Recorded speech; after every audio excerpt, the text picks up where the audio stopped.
The fluorescent lights inside the underground parking garage buzzed like dying insects, casting sickly yellow shadows across oil-stained concrete. Caleb Hayes pushed his maintenance cart past rows of luxury sedans and SUVs, his movements slow and deliberate, the posture of a man who had learned long ago that being unremarkable was a survival skill. His navy work coveralls hung loose on his frame, sleeves rolled to his elbows, a name tag pinned crookedly above his chest pocket that simply read C. Hayes. Nobody looked twice at janitors. That was the point. He checked his watch, 2:13 a.m. Another 47 minutes before his shift ended and he could head home to relieve Mrs. Chen, the elderly neighbor who watched 6-year-old Ava whenever Caleb worked nights. The thought of his daughter sleeping peacefully in her bed, clutching that ridiculous stuffed dragon she refused to be separated from, was the only thing that made these graveyard shifts tolerable. Caleb had been working maintenance at the Meridian Tower for 8 months now, his third job since relocating to Chicago. Before that, Minneapolis. Before that, Portland. Always moving, always staying beneath notice, always one step ahead of a past that refused to stay buried. He knew the drill. Keep your head down, never make friends, never stand out, never give anyone a reason to remember your face. His daughter deserved a normal life, and normal meant invisible. He was emptying a trash bin near the elevator bay when he heard the squeal of tires echoing through the concrete cavern. Not unusual, wealthy residents came and went at odd hours, their schedules as erratic as their spending habits. But something about the sound made Caleb pause. His hands stilled on the garbage bag. Years of training that he tried desperately to ignore flickered to life in the back of his mind like a pilot light sparking in the darkness. 2 vehicles, coming fast. No headlights. Caleb slowly lowered the trash bag back into the bin and stepped away from his cart, moving toward the shadows near a concrete support pillar. His pulse remained steady, another skill from another life. He told himself he was overreacting, told himself to mind his own business, told himself that whatever was about to happen had nothing to do with him or Ava. A silver Aston Martin DBS screeched around the corner on the garage's upper level, descending the ramp at a reckless speed. Behind it, 2 black SUVs followed with predatory precision, their engines growling like wolves closing in on wounded prey. The sports car fishtailed as it hit the bottom level, tires screaming against polished concrete, and slammed into a parking space with enough force to trigger the vehicle's alarm system. The sound was deafening in the enclosed space. The driver's door flew open and a woman stumbled out, her designer heels clicking frantically against the floor. Even from a distance, Caleb recognized wealth in every detail. The tailored pantsuit that probably cost more than his monthly rent, the sleek leather briefcase clutched in one hand, the diamond earrings catching light as she spun around, searching for an escape route. She was younger than he expected, maybe 30, with dark hair pulled back in a ponytail that had come partially undone during whatever chase had brought her here. Her face was flushed with adrenaline and fury, not fear. Not yet. The SUVs boxed her in with practiced efficiency, their doors opening in unison. 5 men emerged, all wearing dark tactical clothing that suggested professional training. They moved like contractors, disciplined, coordinated, lethal. Caleb recognized the language of their body positioning, the way they established overlapping fields of fire without needing verbal communication. This wasn't a mugging. This was an operation. The woman backed against her car, raising her hands in a gesture that was half surrender, half defiance. "You have no idea what you're doing," she said, her voice carrying across the garage with surprising strength. "Do you know who I am?" One of the men laughed, a cold professional sound. "Isabella Vail, CEO of Vail Technologies, net worth $4.2 billion, which is exactly why we're here." His hand moved to the suppressed pistol holstered at his hip. "This would have been easier at your penthouse, Ms. Vail, but you had to dismiss your security team after that unfortunate board meeting. Made our job much simpler." Isabella's jaw tightened. "Damien sent you." "We don't discuss clients," the man replied. "Now you can come quietly, or we can make this difficult. Either way, you're getting in that vehicle." Caleb remained perfectly still behind the pillar, his breath slow and controlled. Every instinct he possessed was screaming at him to stay exactly where he was. This wasn't his fight. These weren't his problems. In 90 seconds, those men would force Isabella Vail into one of those SUVs and disappear, and Caleb could finish his shift and go home to his daughter and forget any of this ever happened. That was the smart choice. That was the safe choice. That was the choice that would keep Ava protected. One of the operatives grabbed Isabella's arm and she jerked away violently, her briefcase swinging up to strike him across the face. The man stumbled backward, more surprised than hurt, and the others moved forward as one. Isabella tried to run, her heels making it awkward and desperate, but she made it less than 10 feet before two of them tackled her to the ground. Her scream echoed through the garage, raw and furious and terrified all at once. Caleb's hands formed fists at his sides. His pulse was still steady. He was still breathing slowly. He was still in control. "Sedate her," the leader ordered. "We're already behind schedule." One of the men produced a syringe from his jacket. Caleb thought about Ava's face, thought about Mrs. Chen waiting for him in his apartment, thought about the quiet life he'd built brick by painful brick over 6 years of running, thought about all the reasons he should stay hidden in the shadows. Then he thought about what kind of man he wanted his daughter to grow up believing he was. Sometimes the safe choice and the right choice weren't the same thing. Caleb stepped out of the shadows. He didn't announce himself, didn't shout a warning, didn't give them a chance to react. He simply moved, a blur of calculated violence emerging from the darkness, like something that had been waiting there all along. The first operative never saw him coming. Caleb grabbed the man's head from behind and slammed it into the concrete pillar with enough force to crack the man's skull against stone. The body crumpled instantly, unconscious before it hit the ground. The syringe skittered across the floor, forgotten. The others spun toward him, their training kicking in, hands reaching for weapons. But Caleb was already moving.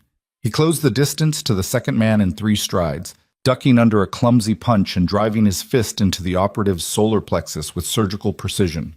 The man folded, gasping for air that wouldn't come, and Caleb swept his legs out from under him before delivering a brutal knee strike to the temple. 2 down, 3 to go. The leader finally got his suppressed pistol clear of its holster, raising it toward Caleb with professional calm. But professional calm wasn't the same as fast enough. Caleb was already inside the man's reach, one hand deflecting the weapon's barrel toward the ceiling as his other hand delivered a devastating elbow strike to the man's jaw. Bone cracked. The pistol fired twice, muted coughs that sent rounds sparking off concrete overhead, before Caleb stripped it from nerveless fingers and used the weapon's butt to shatter the man's nose. The leader dropped like a puppet with cut strings. The remaining 2 operatives finally managed to draw their own weapons, backing away to create distance and establish firing lanes. These 2 were smarter, more experienced. They separated, flanking him from opposite angles, forcing Caleb to choose which threat to address first. "Who the hell are you?" one of them demanded. His pistol trained on Caleb's center mass. Caleb didn't answer. He was already calculating angles, distances, reaction times.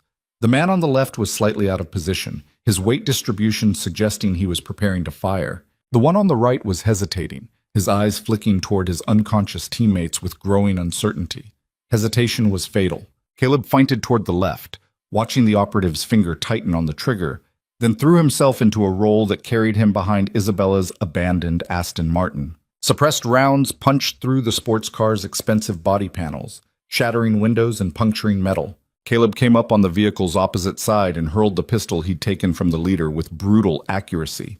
It struck the left operative in the face with enough force to break his nose and send him stumbling backward, his own shot going wild. Before the right operative could adjust his aim, Caleb vaulted over the Aston Martin's hood and closed the distance between them. The man fired twice, both shots missing by inches as Caleb twisted his body with the fluid efficiency of someone who'd learned to dance with bullets, and then Caleb was on him. He trapped the operative's gun hand against his body, drove his knee into the man's groin, and followed up with a headbutt that shattered the man's orbital bone.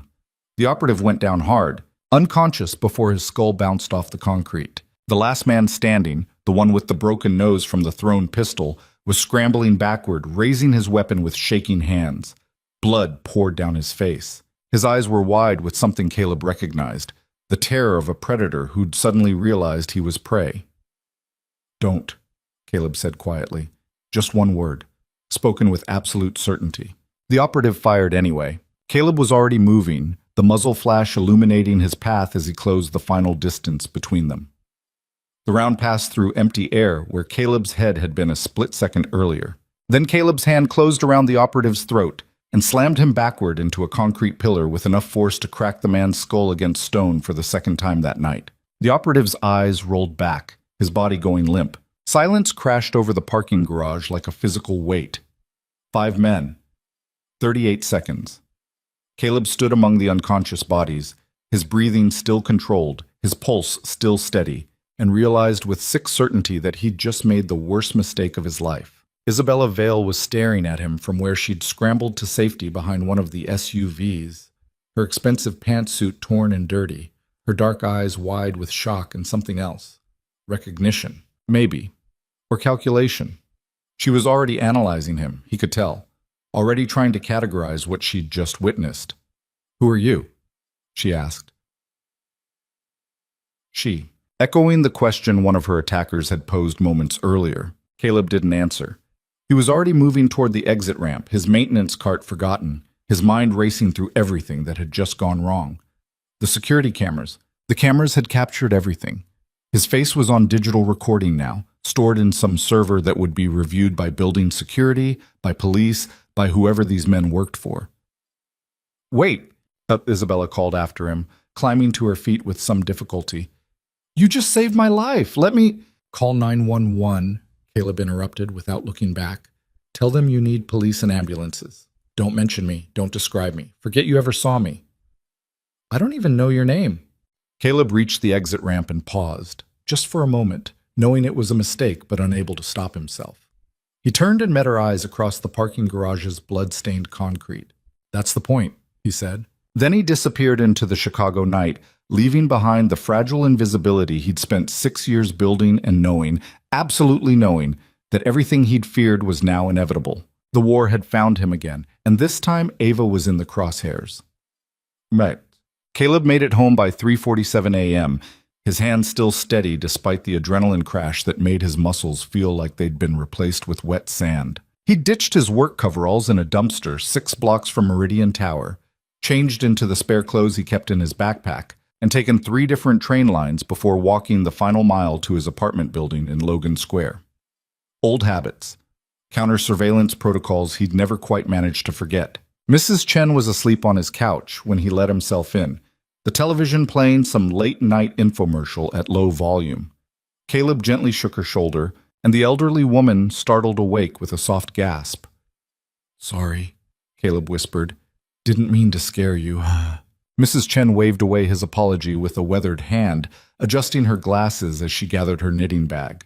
"No problem, no problem. Ava was perfect angel, as always. Went to bed at 8:30 without fuss." She paused, studying his face with the uncomfortable perception of someone who'd survived her own share of difficult years. "You look tired, Caleb. More tired than usual."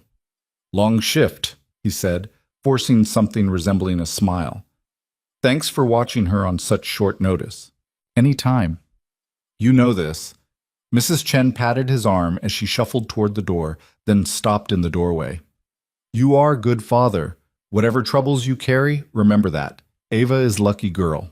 After she left, Caleb stood in his small living room and let the silence settle around him like a physical thing. The apartment was barely 900 square feet, a cramped 2-bedroom with water-stained ceilings and radiators that clanked like ghosts in winter, but it was clean and safe and anonymous. Exactly what he'd needed, past tense. Past tense because everything had just changed. He moved through the apartment, checking locks and windows with automatic precision, his mind already calculating how quickly he could pack their essentials and disappear again. New city, new names, new identities. He'd done it before. He could do it again. But the thought of waking Ava in the middle of the night, of pulling her out of school just as she was finally making friends, of watching confusion and fear replace the stability she'd only just begun to trust, it made something in his chest feel like broken glass. Caleb stopped outside Ava's bedroom door and pushed it open quietly. His daughter was sprawled across her narrow bed in the boneless sprawl of sleeping children, one arm wrapped around her stuffed dragon, her dark hair spread across her pillow. She'd kicked off her blankets again. She always kicked off her blankets. He crossed the room and gently pulled the covers back over her small form. Ava stirred but didn't wake, making a soft, sleepy sound that nearly destroyed him. 6 years old, 1st grade. Loved dinosaurs and wanted to be a paleontologist when she grew up. Thought her father was boring but kind. Had no idea that the man tucking her in had once been something very different. Caleb brushed hair from Ava's forehead and whispered, "I'm sorry, sweetheart, for saving Isabella Vale, for stepping into that fight, for being unable to walk away when he knew, absolutely knew, that staying invisible was the only thing keeping Ava safe. But mostly, he was sorry because some part of him, buried deep beneath years of guilt and grief and determined normalcy, had felt alive again in that parking garage, had felt like himself again, and that terrified him more than any tactical squad could. Ika. He didn't sleep. Instead, Caleb sat at his kitchen table with his laptop, systematically searching news sites and social media for any mention of what had happened at Meridian Tower. Nothing yet. Too early. The story would break when building security reviewed the footage and contacted authorities, which meant he had maybe 6 hours before his face was plastered across every police database in Illinois. His burner phone buzzed on the table, a cheap prepaid device he replaced every 3 months. Caleb stared at it. Nobody had this number except Mrs. Chen and Ava's school. He picked it up warily. Unknown number. He answered without speaking, waiting. "Mr. Hayes." Isabella Vale's voice was crisp and controlled, betraying none of the panic from hours earlier. "I hope you don't mind. I'm very good at finding people who don't want to be found." Caleb's jaw tightened. "How did you get this number? I own a technology company worth $4 billion. Getting an unlisted phone number is hardly my most impressive achievement." She paused. "We need to talk." "No, we don't. Those men weren't random criminals, Mr. Hayes. They were professionals hired to kidnap me, which means whoever sent them has the resources to try again." Us, mate.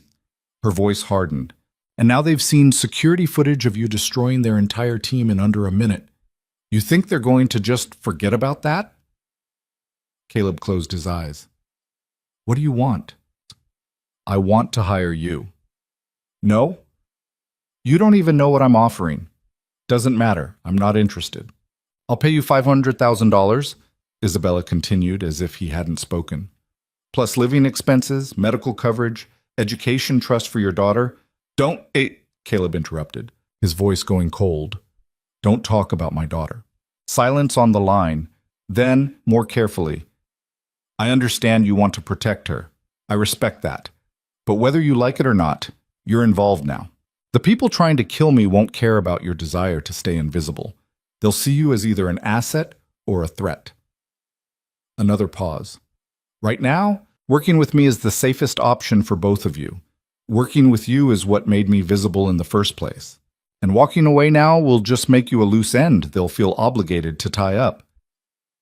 Isabella's tone shifted, becoming almost gentle. "I'm not your enemy, Caleb. I'm someone who understands what it means to be hunted." Caleb wanted to hang up, wanted to throw the phone against the wall and wake Ava and start driving until they hit the Canadian border. But Isabella was right about one thing. The moment he'd stepped out of those shadows, he'd stopped being invisible. Running now wouldn't change that. "One meeting," he finally said. "Public place. Daylight. Then you leave me alone." "Agreed. Lincoln Park, near the zoo entrance. 10 a.m. She ended the call before he could respond. Caleb set the phone down and stared at his daughter's bedroom door, wondering how to explain to a 6-year-old that their quiet life was about to explode. Sick. Morning came too quickly. Caleb made Ava chocolate chip pancakes, her favorite, while she sat at the kitchen table swinging her legs and chattering about her upcoming school field trip to the Museum of Science and Industry. She was wearing her dinosaur t-shirt and mismatched socks, her hair pulled into lopsided pigtails that Caleb had done his best to make symmetrical. "And Mrs. Rodriguez said we might get to see the coal mine exhibit," Ava continued between bites of pancake, "which is basically like being underground with real mining equipment. And I told her that paleontologists sometimes work underground too when they're looking for fossils. So it's basically practice for when I'm a scientist." "Sounds like a great trip," Caleb said, pouring her more orange juice and trying to memorize the casual joy on her face. Ava studied him with the uncomfortable perception children sometimes possessed. "You look sad, Daddy." "Just tired, sweetheart." "You're always tired." She stabbed another piece of pancake. "Mrs. Chen says you work too hard." "Mrs. Chen talks too much." Ava giggled at that, and the sound was almost enough to make Caleb believe things might actually be okay. After breakfast, he walked Ava to school. A 20-minute journey she usually complained about, but that Caleb insisted on regardless of weather. This morning, he paid extra attention to their surroundings, noting vehicles that lingered too long, faces that appeared twice, anything that suggested surveillance. Nothing obvious. But obvious wasn't what he was worried about. At the school entrance, Ava hugged him fiercely around the waist. "Love you, Daddy." Whoa. Well, love you too, sweetheart. Caleb knelt down to her level. "Hey, if anything weird happens today, anything at all that makes you uncomfortable, you tell Mrs. Rodriguez immediately, okay?" Ava's small face scrunched with confusion. "What kind of weird?" "Just anything." He forced a smile. "Probably nothing, just being a paranoid dad." She rolled her eyes with the dramatic exasperation only 6-year-olds could achieve. "You're being weird, Daddy. Then she was gone, disappearing into the crowded hallway with her dinosaur backpack bouncing against her shoulders, completely unaware that her father was standing there trying to decide whether pulling her out of school immediately would be paranoid or prudent. Caleb made himself walk away.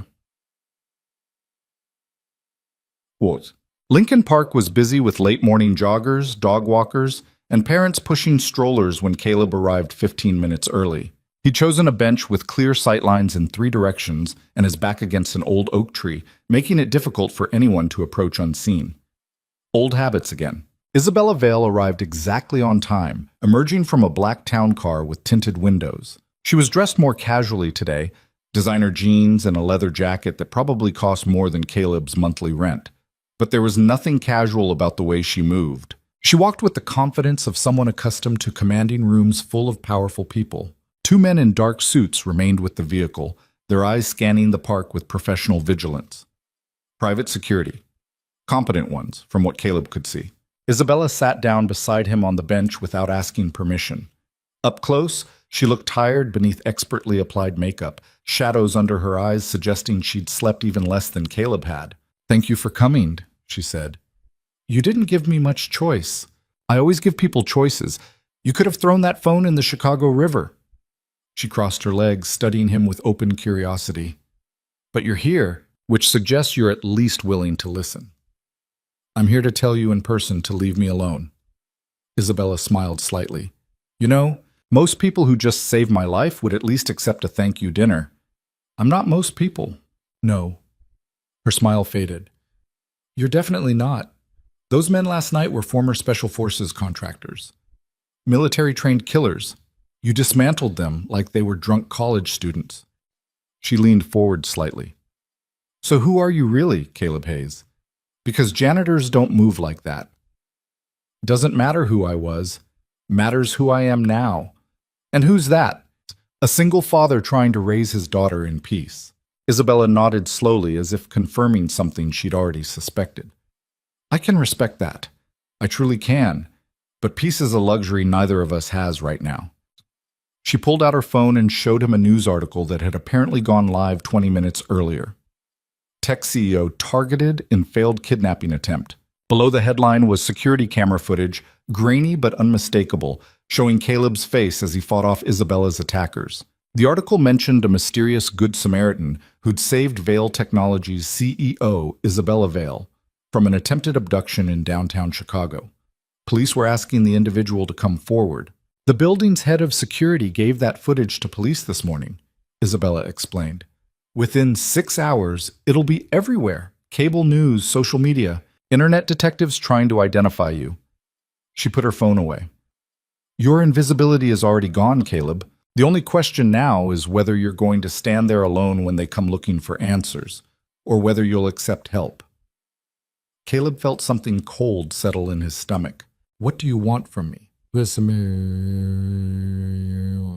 "I want you to protect me while I figure out who's trying to kill me and why.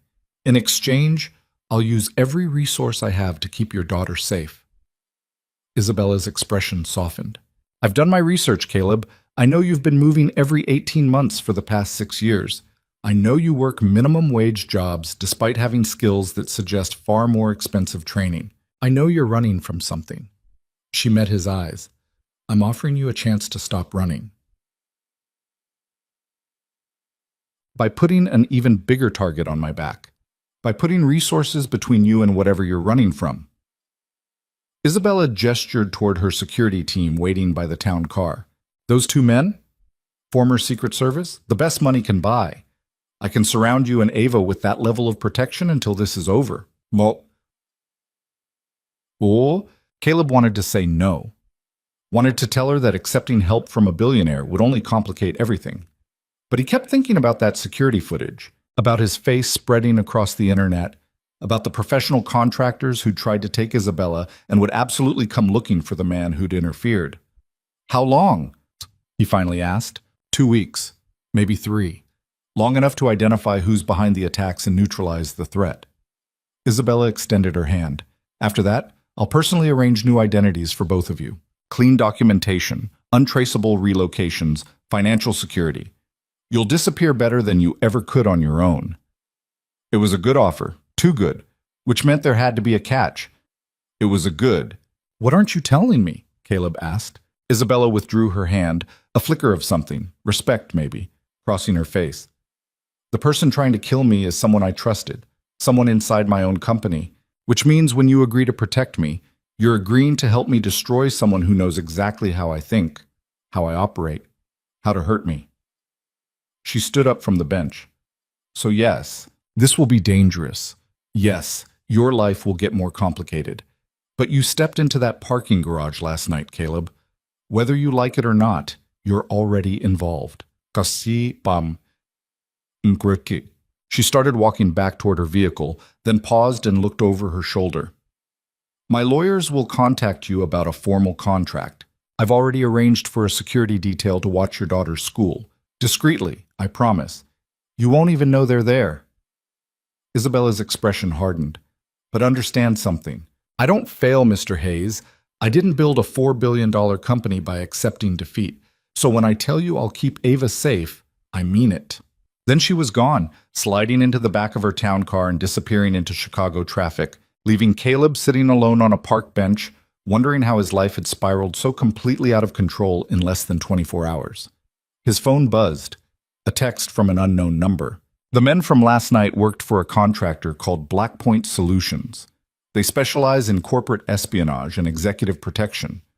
But sometimes they handle less legal assignments. I'm sending you everything I know. Welcome to the team. I.V. Caleb stared at the message, then at the park around him, then at his hands, the same hands that had broken bones and ruined lives last night without hesitation. He thought about Ava's lopsided pigtails and her dinosaur backpack, and the way she'd hugged him that morning like he was the safest person in the world. Then he texted back a single word. Fine. Whatever happened next, he'd deal with it. That's what fathers did. They dealt with things so their children didn't have to. Even when those things included billionaire CEOs, corporate conspiracies, and the violent past Caleb had spent 6 years trying to bury. The war had found him again. This time he wouldn't run. Isabella's lawyers arrived at Caleb's apartment 3 hours later with contracts thick enough to stop bullets and expressions suggesting they dealt with stranger situations than this on a regular basis. The lead attorney, a sharp-eyed woman named Caroline Chen, who looked young enough to be fresh out of law school, but carried herself like someone who'd already buried a few corporate enemies, spread the paperwork across Caleb's kitchen table while her assistant stood silently by the door. Standard non-disclosure agreement, Caroline explained, tapping each document with a manicured fingernail. Personal security contract with Vail Technologies, 6-figure compensation, medical coverage extending to immediate family members, and a termination clause allowing either party to exit with 30 days' notice. She looked up at Caleb. Ms. Vail has also established an educational trust for your daughter.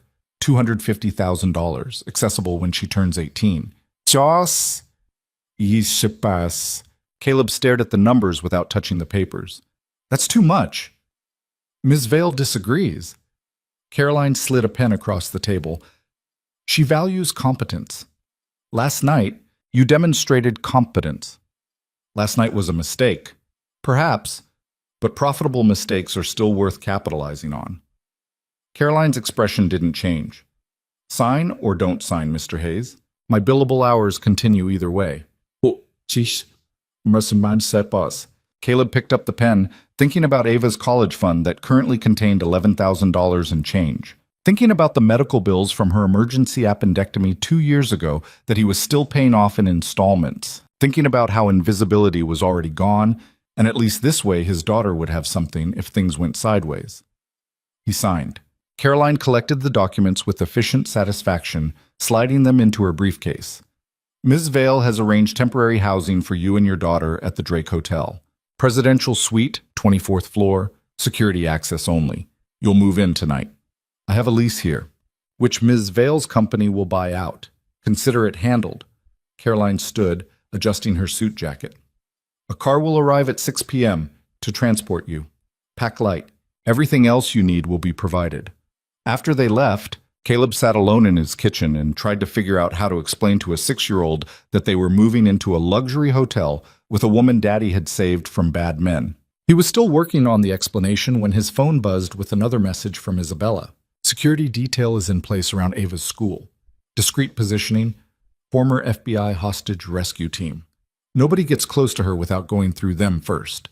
Then a second message. I know you don't trust me yet, that's smart, but I keep my promises, Caleb, always. Caleb deleted both messages and went to pack. The Drake Hotel occupied prime real estate on Chicago's Magnificent Mile, all Art Deco elegance and old money prestige. The town car that collected Caleb and Ava pulled up to a private entrance where a security team, the kind that wore expensive suits but moved like soldiers, escorted them through a service elevator that bypassed the main lobby entirely. Ava pressed her face against the elevator's glass wall, watching the city shrink below them. Daddy, why are we staying in a fancy hotel? Because my new job comes with some unusual benefits. What's your new job? Caleb hesitated. Security consulting. What's that mean? It means I help keep people safe. Ava considered this with the serious expression she always wore when processing complicated information. Like a superhero? More like a bodyguard. That's basically a superhero without the cape. She pressed her stuffed dragon against the glass. Mr. Scales thinks this is cool, boy. The elevator opened directly into the presidential suite's private foyer, and Ava's eyes went wide. The space was larger than their entire apartment. All marble floors and crystal chandeliers and floor-to-ceiling windows overlooking Lake Michigan. Isabella was waiting in the main living area, changed into casual clothes that probably cost more than Caleb's car, a glass of wine in one hand.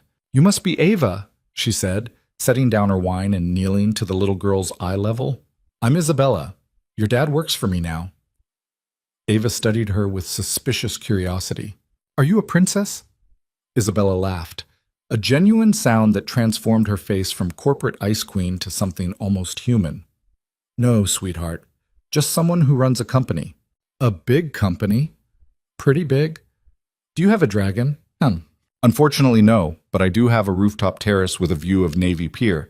Would you like to see it? Ava looked at Caleb for permission. He nodded, and Isabella extended her hand.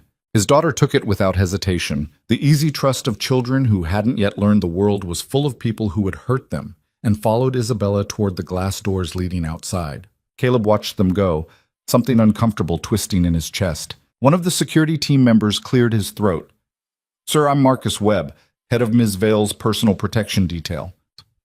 He was a broad-shouldered man in his 40s with the kind of face that suggested he'd seen things he'd rather forget. We've secured this floor and the one above it. All elevators require keycard access. Stairwells are monitored. Nobody gets up here without our knowledge. What about the windows? Bulletproof glass. Reinforced to withstand sustained rifle fire from distances up to 800 meters. Marcus gestured toward the suite's various rooms. Your daughter's bedroom is down that hallway, second door on the left. We've stocked it with age-appropriate entertainment and furniture. Your room is across from hers. Ms. Vale occupies the master suite on the opposite wing. Caleb nodded, cataloging exit routes and defensive positions automatically. The team that hit Ms. Vale at Meridian Tower, have they been identified? 3 are in intensive care, 2 are in custody. Marcus's expression hardened. But they're not talking. Whoever hired them paid extremely well for silence. Blackpoint Solutions. Marcus raised an eyebrow. Ms. Vale told you. She did. Then you know we're dealing with professionals. Blackpoint doesn't hire idiots. Marcus crossed his arms. Which means whoever wants Ms. Vale dead has serious resources and serious motivation. Any suspects? Several. Ms. Vale has made powerful enemies in her industry. Competitors she's bankrupted. Partners she's outmaneuvered. Shareholders who resent her control. Marcus paused. And then there's Damien Cross. Who's that? Her business partner. Co-founded Vale Technologies with her 8 years ago. Brilliant strategist, ruthless negotiator, and according to our intelligence, recently liquidated several $1 million in personal assets for reasons unknown. Marcus pulled out his phone and showed Caleb a photo of a man in his late 30s. Sharp features, expensive suit, cold eyes. Ms. Vale doesn't want to believe he's involved, but the evidence is mounting. Caleb studied the photo, committing the face to memory. Where is he now? Vale Technologies headquarters, acting like nothing's wrong, attending meetings, making decisions, playing the concerned partner. Marcus put his phone away. Ms. Vale wants proof before she moves against him. Can't accuse your business partner of attempted murder without ironclad evidence. Even when that business partner is trying to kill you. Especially then, Marcus's smile was grim. Welcome to corporate warfare, Mr. Hayes. The knives are expensive, but they cut just as deep. Caleb spent the rest of the evening settling Ava into her new bedroom, a space 3 times the size of her room at their apartment, complete with a canopy bed, a bookshelf already stocked with age-appropriate titles, and a flat-screen television that made her squeal with delight. He just finished reading her a bedtime story about dinosaurs when Isabella appeared in the doorway. She's already asleep, Caleb said quietly, adjusting Ava's blankets. You're good with her, Isabella leaned against the doorframe. Patient. Present. Not all fathers are. That's a low bar. You'd be surprised how many people can't clear it. She watched Ava sleep for a moment. My father died when I was 7. Built a tech startup from nothing. Worked himself into a heart attack by 45. Left my mother with debt and me with memories of a man who was never home. Isabella's voice was carefully neutral. Isabella's voice was, I promised myself I'd be different. That when I built something worth building, I wouldn't sacrifice family for success. She smiled without humor. But I never had a family to sacrifice. Just work. Always just work.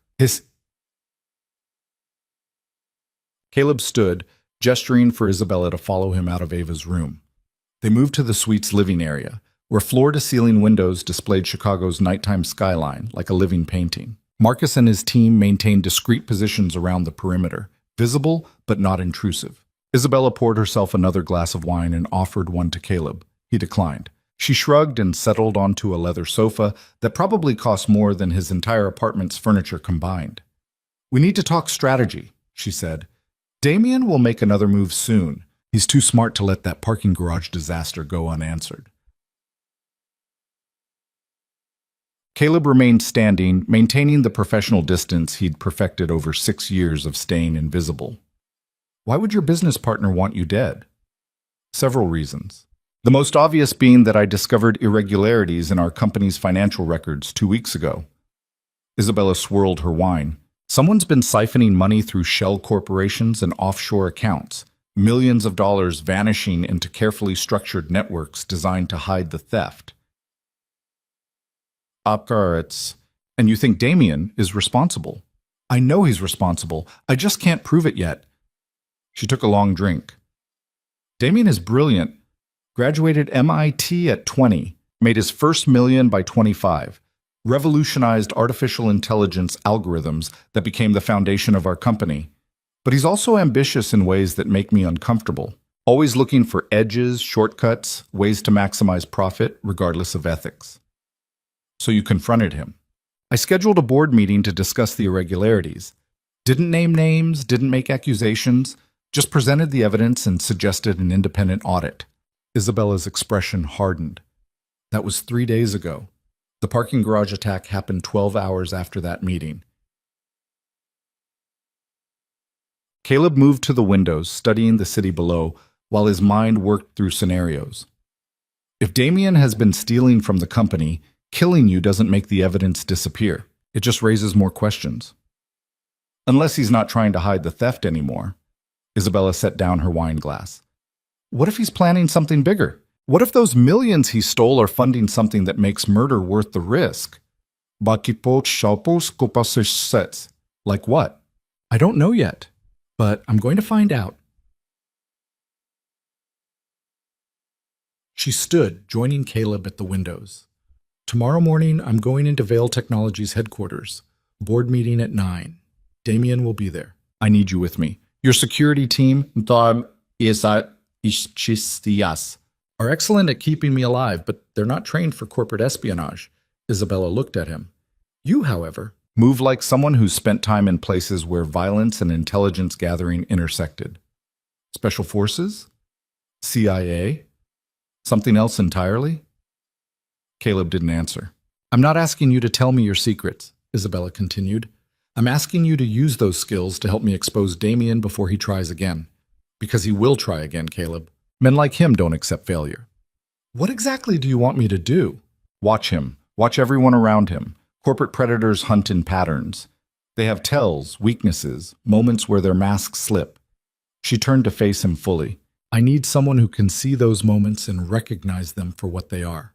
Caleb thought about the parking garage, about how quickly those contractors had moved, about the professional precision of their attack. Thought about Marcus's words regarding Blackpoint Solutions, and the kind of money required to hire that level of competence. If Damien hired Blackpoint, Caleb said slowly, then he's already committed to this course of action. Backing off now means leaving witnesses who can testify against him, which means he'll escalate, Isabella finished, either by eliminating me before I can gather enough evidence to destroy him, or by eliminating anyone who threatens to expose his plans. Their eyes met, and Caleb saw something in Isabella's expression that surprised him. Genuine fear. Not for herself, he suspected she'd long ago made peace with the risks of her position, but for the people around her. The employees depending on Vale Technologies for their livelihoods. The investors trusting her leadership. The security team putting their lives on the line to protect her. And now, because of Caleb's decision in that parking garage, Ava was part of that circle too. I'll come to the board meeting, Caleb said finally. But I need access to your company's security systems beforehand. Floor plans, camera feeds, employee databases, everything. Isabella smiled, the calculating expression of someone who'd just gotten exactly what she wanted. Consider it done.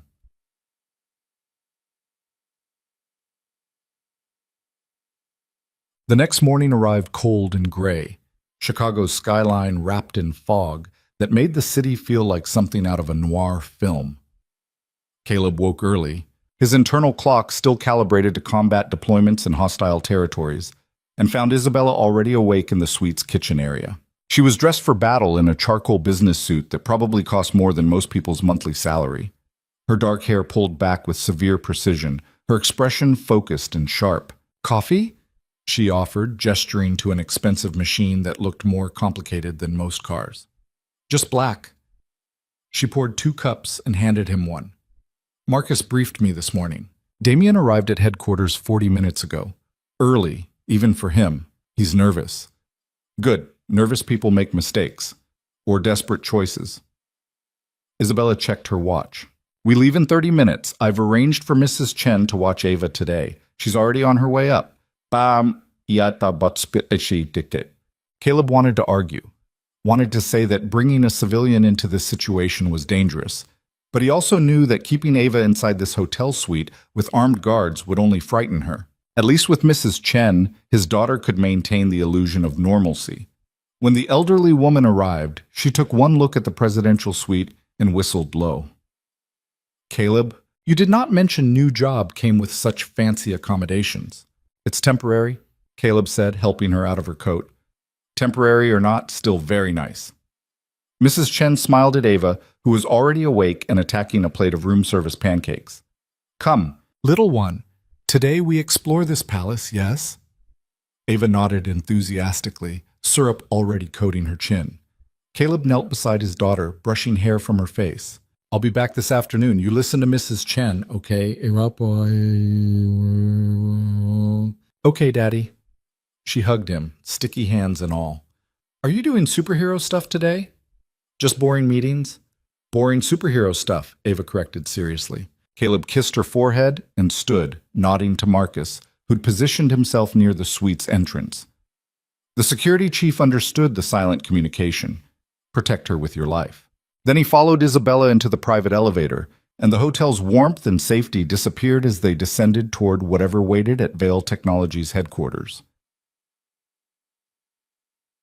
Vale Technologies occupied the top 15 floors of a glass and steel tower in Chicago's financial district, all clean lines and modern architecture designed to project innovation and power. Isabella's town car pulled into an underground parking garage, different from the one where everything had started, but similar enough to make Caleb's instincts flare with recognition. Marcus and two other security team members flanked them as they moved toward the executive elevator. Employees heading to their own workstations gave Isabella respectful nods, their expressions carefully neutral in that way corporate workers had perfected when navigating office politics. Your company knows about the attack? Caleb asked quietly. Officially, I was involved in a minor car accident. No injuries, nothing serious. Isabella's voice was equally quiet. Better to let Damien think he has the advantage. People get careless when they believe they're winning. The executive elevator required biometric scanning, fingerprint, and retinal verification before granting access. They rode up in silence, Marcus watching the floor indicators with professional vigilance while Caleb cataloged everything. Camera positions, emergency exits, potential ambush points. The top floor opened into Vale Technologies' executive suite, all minimalist design and expensive art installations. Isabella's assistant, a young man who looked fresh out of business school, was waiting with a tablet full of morning briefings. Good morning, Miss Vale. Your 9 o'clock with the board is confirmed. Mr. Cross arrived early and is already in the conference room. The assistant hesitated. He brought his own security. Isabella's expression didn't change, but Caleb saw her hand tighten fractionally on her briefcase. How many? 3. All cleared through building security. Thank you, James. Isabella glanced at Caleb. Stay close during the meeting. Damien bringing private security suggests he's either paranoid or planning something. Could be both. Oh, Aki, Ipo, Demsi. They moved through glass-walled corridors where employees worked in open-plan spaces designed to foster collaboration and transparency. Ironic, given the secrets currently poisoning the company from within. Isabella's corner office was exactly what Caleb expected. Floor-to-ceiling windows overlooking Chicago, sleek furniture that prioritized form over comfort, and technology everywhere. She set down her briefcase and pulled out a slim folder. The board meeting is primarily theater. We'll discuss quarterly earnings, strategic initiatives, upcoming product launches, standard corporate performance. She handed Caleb the folder. What I really need you to focus on is watching Damien's team. 3 men, all supposedly private security.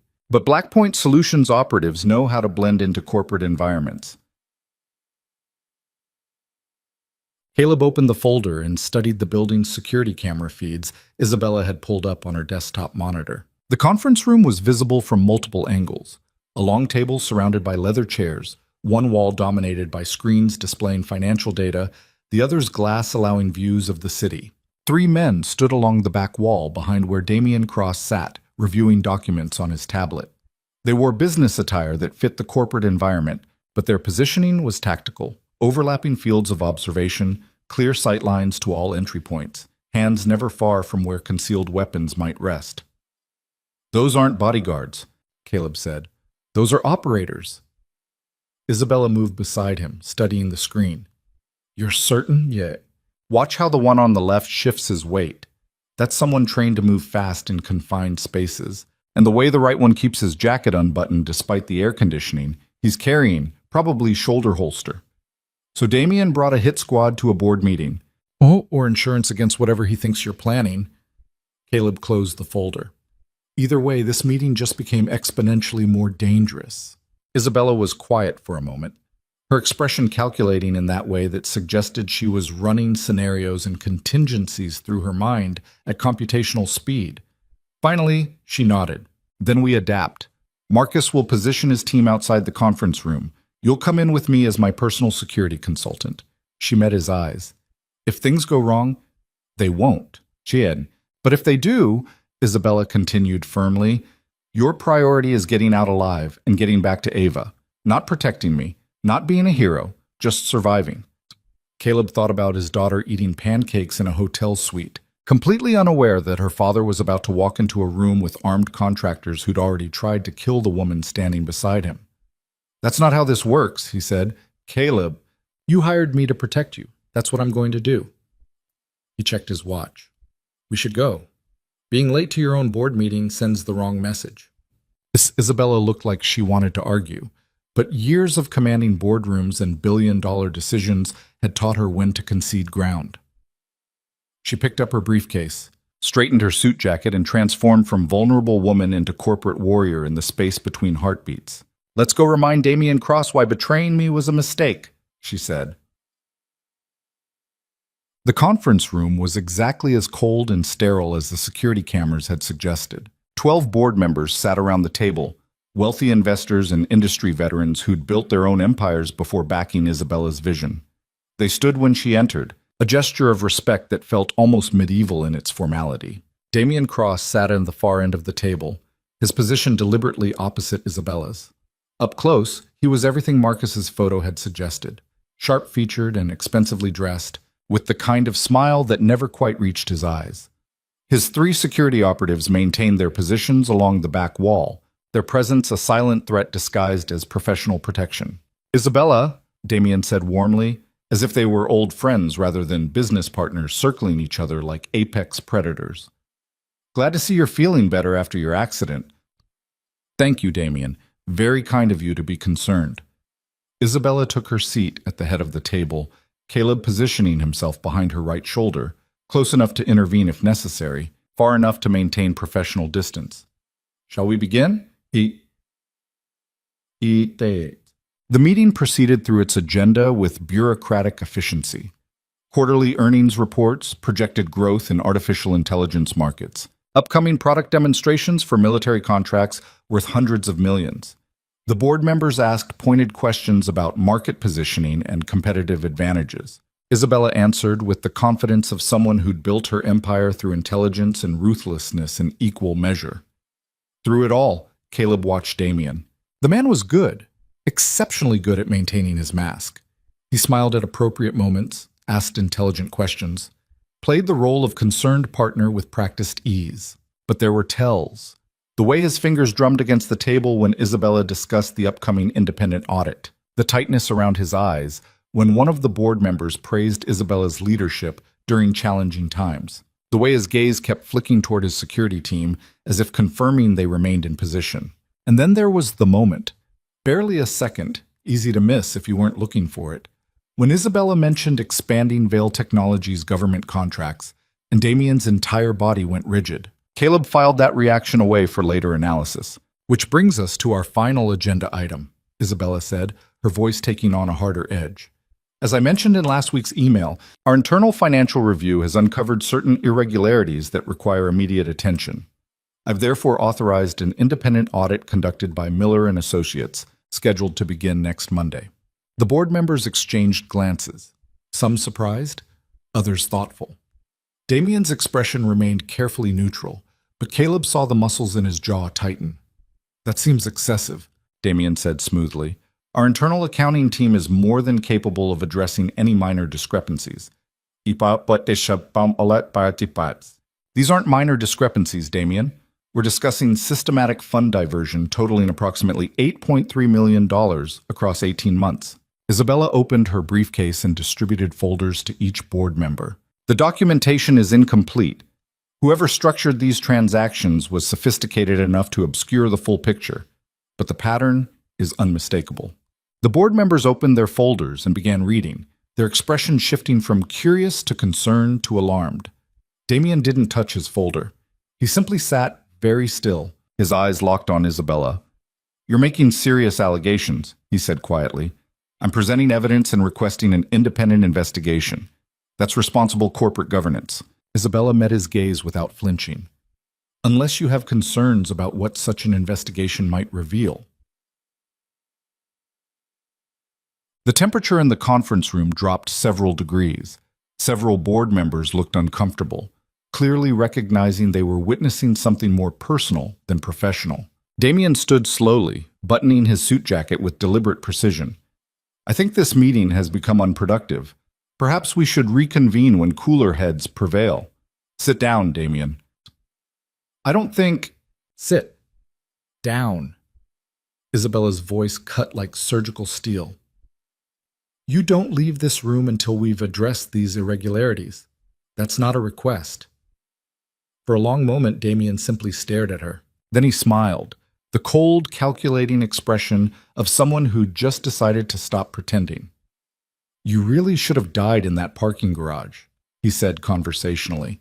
Would have made everything so much simpler. The board members froze. Caleb's hand moved fractionally toward the concealed weapon Marcus had provided that morning, a compact Glock 19 secured beneath his jacket in a custom holster. Damien noticed the movement and laughed. Relax, Mr. Hayes. I'm not going to have you shot in front of 12 witnesses and 16 security cameras. I'm not an idiot. Then what are you? Isabella asked. Pragmatic. Damien picked up his tablet, tapping through screens with casual confidence. You want to know what those $8 million funded? Government connections, military contracts, access to classified technology that will make Vale Technologies the most valuable defense contractor in America. He looked up. I'm not stealing from this company, Isabella. I'm investing in its future, our future. By committing fraud, by bypassing board approval, by trying to have me killed when I discovered your crimes. Crimes is such a harsh word. I prefer aggressive strategy. Damien set down his tablet. And yes, removing you was part of that strategy. You've always been too cautious, too concerned with ethics and regulations. That weakness was holding us back. One of the board members, an elderly investor named Richard Chen, who'd made his fortune in defense contracting, cleared his throat. Mr. Cross, are you confessing to attempted murder? I'm confessing to nothing. I'm explaining context. Damien's smile widened, and reminding everyone in this room that Isabella has exactly zero proof connecting me to anything criminal. Those men in the parking garage? Dead or imprisoned. Blackpoint Solutions? They specialize in discretion and deniability. The financial transactions? Structured through enough shell corporations to make prosecution impossible. Isabella remained perfectly calm, her expression revealing nothing. You're right. I don't have enough proof to destroy you. She stood, placing both hands on the conference table. But I have enough to ruin Vale Technologies' reputation while that proof is being gathered, which means every person in this room loses everything. Their investments, their positions, their carefully built legacies. She looked at each board member in turn. Unless we remove the cancer before it kills the patient. The board members looked at each other, then at Damien, then back at Isabella. Corporate warfare playing out in real time, alliances forming and shattering based on calculations of profit and survival. Richard Chen spoke first. A vote of no confidence in Mr. Cross's continued position as co-founder and chief strategy officer. All in favor? 8 hands rose immediately. Then 2 more. Then the final 2, reluctantly but decisively. Damien looked around the table, his expression shifting from confident to furious in the span of seconds. You're making a mistake. The mistake was trusting you, Isabella said quietly. Security will escort you from the building. Your access to company systems has been revoked. Your employment is terminated effective immediately.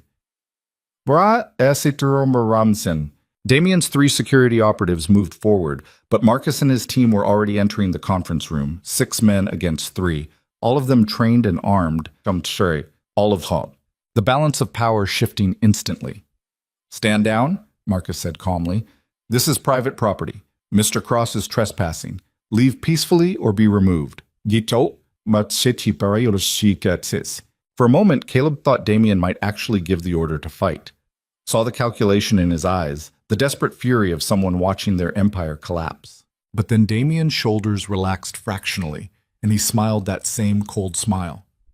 This isn't over, Isabella. Yes, she said. It is. Marcus's team escorted Damien and his operatives out of the conference room, their footsteps echoing in the sudden silence. The board members sat frozen, processing what they'd just witnessed. Isabella remained standing, her hands still flat on the conference table, her breathing carefully controlled. Caleb moved closer, lowering his voice. That was too easy. Isabella nodded almost imperceptibly. He gave up without a fight, which means the building's fire alarm exploded to life, deafening klaxons echoing through every floor. Emergency lights began strobing. automated announcements urged immediate evacuation through designated stairwells. The board members stood in confusion, looking to Isabella for guidance. She was already moving toward the conference room's windows, Caleb right behind her. Below, in the parking garage entrance, Caleb could see smoke beginning to pour from the building's lower levels. "That's not a drill," he said. Isabella pulled out her phone, calling building security. The line was busy. She tried again, still busy. Her expression shifted from confused to alarmed as realization hit.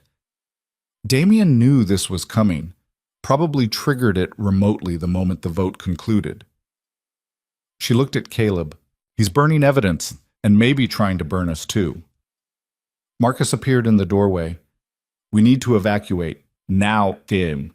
The board members were already heading for the exits, following emergency protocols drilled into corporate employees. But Caleb grabbed Isabella's arm, stopping her from joining the exodus. "Wait, think about this tactically. Damien just got publicly humiliated and fired. He knows you have evidence against him. What's his next move?" Isabella's eyes widened. "He ambushes me during the evacuation. Chaos and panic provide cover. Another attempt that looks like an accident, smoke inhalation, trampling in the stairwells, getting separated from security. Or he waits until you exit the building and hits you in the open." Caleb moved back to the windows, studying the street below. Emergency vehicles were already arriving. Fire trucks, police cruisers, ambulances. Crowds of office workers evacuating from surrounding buildings. Perfect chaos. Perfect cover for murder. "We can't stay here, Marcus said urgently. "The fire isn't real," Caleb interrupted. "Or at least it's controlled. Look at the smoke pattern. That's coming from specific points, probably incendiary devices designed to trigger evacuations without causing actual structural damage." Isabella processed this instantly. "So we stay here while everyone else evacuates, then slip out once the chaos clears? Or we use the chaos differently?" Caleb turned to Marcus. "How many exit routes from this building?" "It's neat. 6 stairwells, 2 express elevators for emergency use, and the parking garage. Damien will have the parking garage covered. The stairwells will be crowded with evacuees, making it impossible to maintain security, which means the express elevators," Isabella finished. "We take the private elevator down while everyone else uses the stairs." Marcus looked skeptical. "That violates every emergency protocol." "So does trying to kill your business partner," Caleb said. "Either we follow protocol and walk into Damien's trap, or we adapt." Isabella made the decision instantly, that same calculating expression taking over. "Marcus, take your team down the stairwells with the board members. Make it look like I'm in the middle of your formation. Anyone watching will think I'm following evacuation procedures. And where will you actually be?" With Caleb, taking the express elevator to the parking garage and leaving through the maintenance exit on sub-level 3. She looked at Caleb. "Can you get me out alive?" She looked at... He thought about Ava waiting in that hotel suite. Thought about Mrs. Chen keeping his daughter entertained and safe. Thought about how his entire life had become this impossible balancing act between protecting the people he loved and surviving the violence that kept finding him. "Yes," Caleb said, because what else could he say? Isabella nodded, already moving. "Then let's go." They left the conference room through a private door leading to Isabella's executive office. The fire alarms continued their deafening assault, emergency lighting painting everything in harsh red strobes. Marcus and his team were already implementing the decoy plan, surrounding several board members in protective formation and heading toward the nearest stairwell. Isabella led Caleb through a secure corridor requiring biometric access, retinal scan, and fingerprint verification that opened into a private elevator shaft servicing only the executive floor and parking garage. The elevator itself was sleek and fast, designed for executives who valued efficiency over comfort. "This bypasses all public floors," Isabella explained as they stepped inside. Go straight down to sub-level 3, where my personal vehicle is kept. The doors closed, sealing them in silence punctuated only by the distant wail of alarms. Caleb checked his weapon, confirming the magazine was full and a round was chambered. Isabella watched him with an expression that was part fascination, part fear. You've done this before, she said. Not a question. Done what? Operated in hostile environments. Made decisions where the wrong choice meant death. She leaned against the elevator's wall. Who were you before you became invisible, Caleb? He didn't answer because the elevator was slowing, approaching sub-level 3, and whatever waited there required total focus. The doors opened onto a parking garage level far different from the chaos above. Quiet, dimly lit, occupied only by a dozen high-end vehicles belonging to Vail Technologies' executive leadership. Isabella's car was a midnight blue Tesla Model S Plaid, all performance engineering and expensive silence. Caleb stepped out first, weapon drawn but held low, scanning for threats. The garage appeared empty. Too empty. His instincts screamed warnings he'd learned to trust years ago. Stay in the elevator, he said quietly. Caleb, something's wrong. Then the maintenance door exploded inward, and 4 men in tactical gear emerged with suppressed weapons already raised. Not Blackpoint Solutions contractors.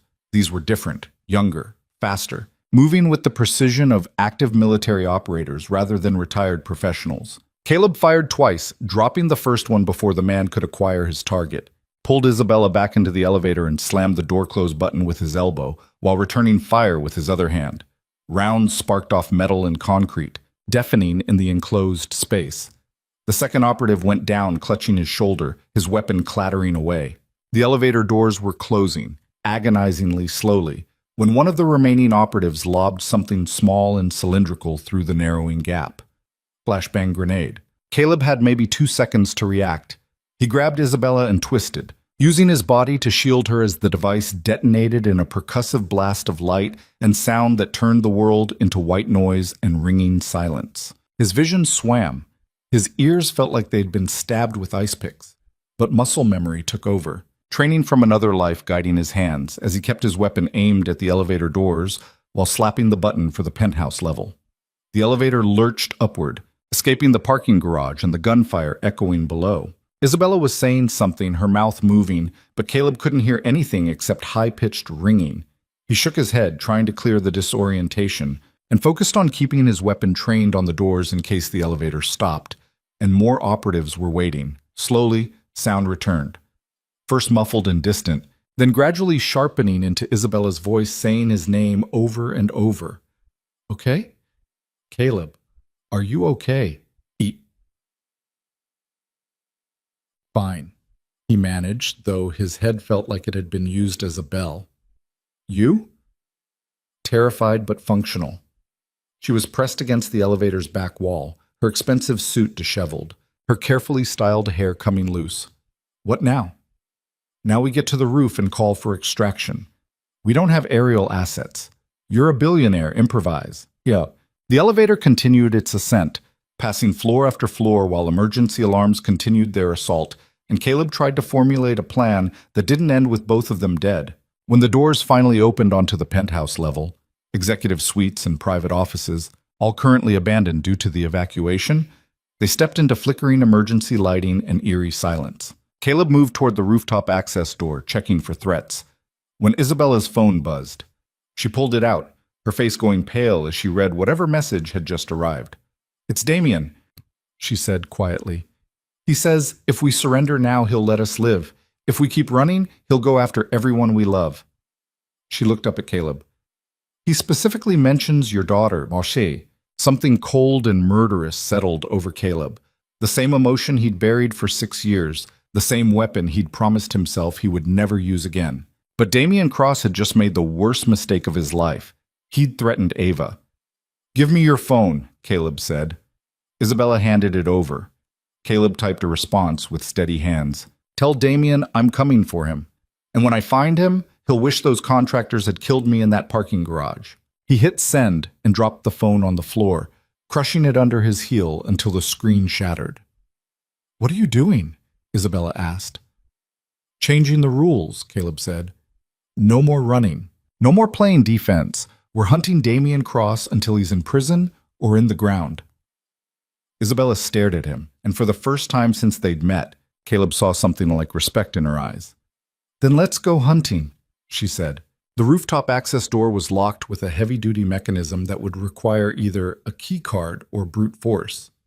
Caleb chose brute force, slamming his shoulder against the metal frame twice before the lock gave way with a sharp crack that echoed through the abandoned executive suite. Cold Chicago wind hit them immediately as they emerged onto the building's roof, 23 stories above street level where emergency vehicles continued their chaotic ballet below. Isabella pulled out a secondary phone from her briefcase. Apparently billionaires traveled with backup communication devices and immediately started making calls. First to Marcus, whose team had successfully evacuated with the decoy formation and were regrouping 3 blocks away. Then to her head of corporate security, demanding immediate protection for Ava's location at the Drake Hotel. Finally to her lawyers, whose firm apparently maintained a 24-hour crisis response team for exactly these situations. Caleb moved to the roof's edge, scanning the streets below for tactical positions Damien's operatives might use. The building across from them had clear sight lines, perfect for a sniper. The alley to the north offered covered approach routes. The parking garage they'd just escaped was still accessible through multiple entry points. Marcus is sending a helicopter, Isabella said, ending her final call. ETA 12 minutes. He's also coordinating with Chicago PD to lock down the building and search for Damien. They won't find him. He's already gone. Caleb turned from the edge. This was never about trapping us in the building. It was about forcing us into the open where his people could take the shot. Then why are we still alive? Because I broke his timeline. He expected us to evacuate with everyone else, to be caught in the stairwell crowds where his operatives could isolate us. Instead, we went off script. Caleb checked his weapons magazine, confirming he had enough ammunition for whatever came next. But that just means he's adapting, and men like Damien don't adapt by retreating. They double down. Isabella leaned against an HVAC unit, exhaustion finally showing through her corporate armor. Her suit was torn at the shoulder, her face smudged with smoke residue, her hands shaking slightly from adrenaline crash. For the first time since Caleb had met her, she looked genuinely vulnerable. I built this company from nothing, she said quietly. Maxed out credit cards, worked 100-hour weeks, sacrificed every personal relationship I had. And now the person I trusted most is trying to destroy everything because I refused to let him corrupt it.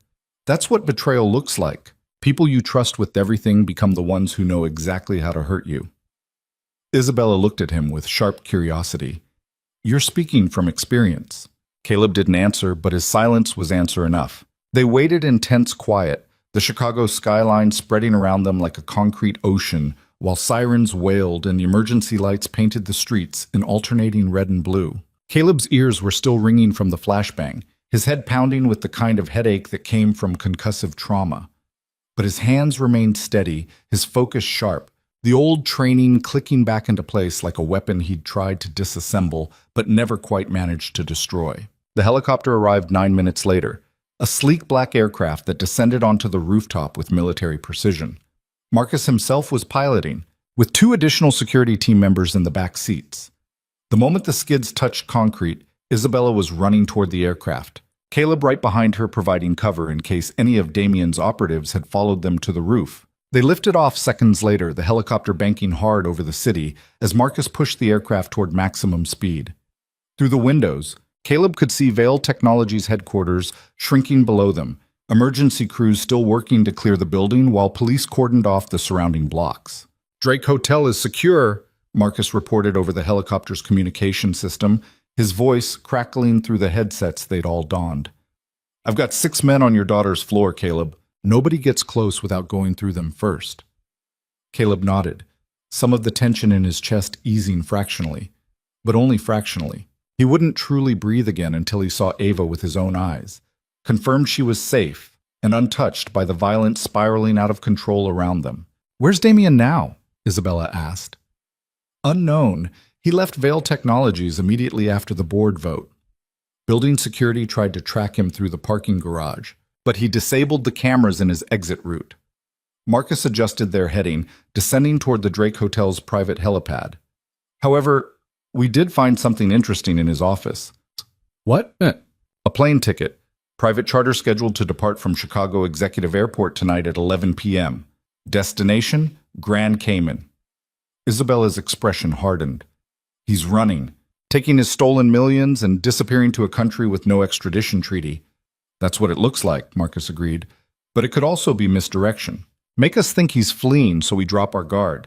I am Japanese.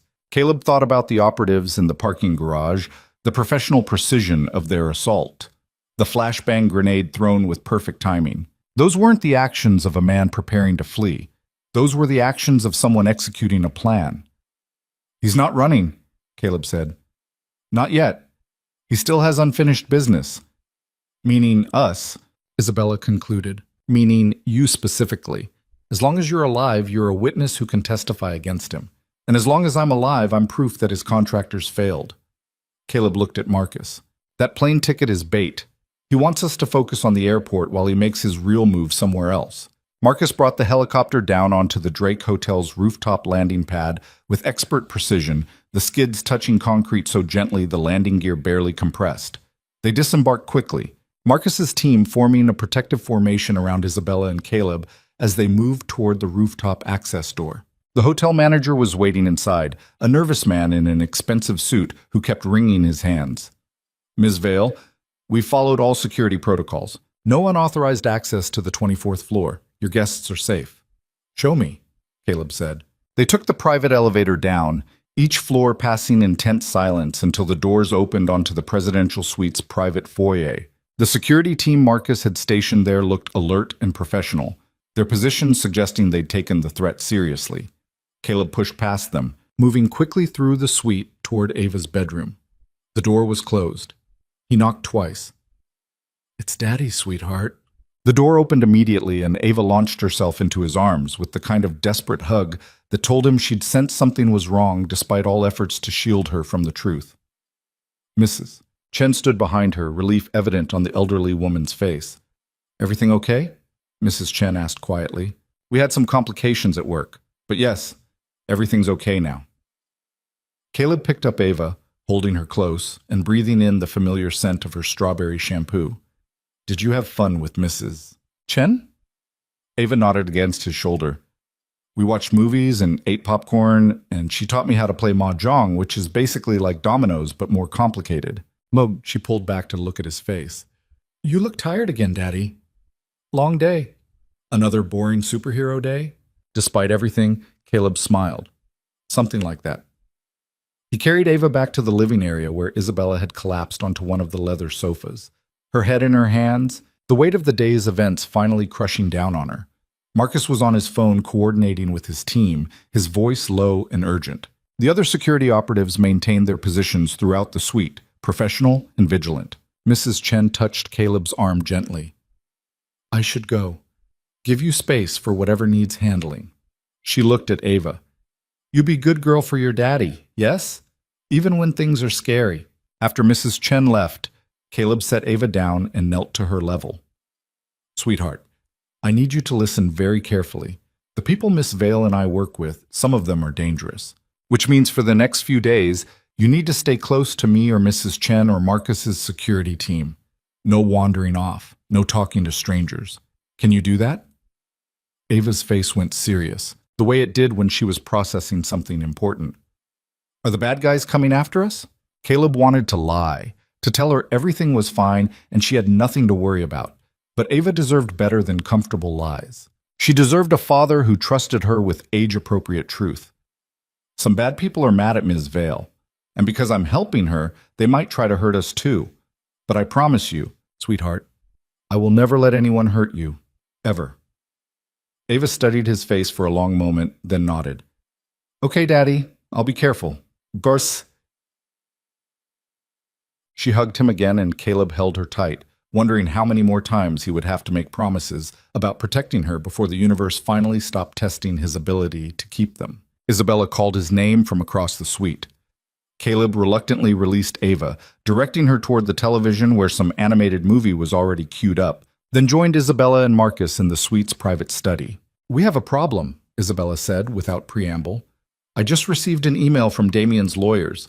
He's filed an emergency injunction claiming I'm engaged in corporate sabotage and demanding immediate reinstatement to his position." "That's absurd," Marcus said. The board voted based on accusations I can't yet prove in court. Damien knows that. He's using legal warfare to buy himself time." Isabella pulled up the email on her phone, showing them pages of dense legal text. "According to this, he's also filed a police report claiming I hired you, Caleb, to intimidate him with threats of violence. I never threatened him." "Well,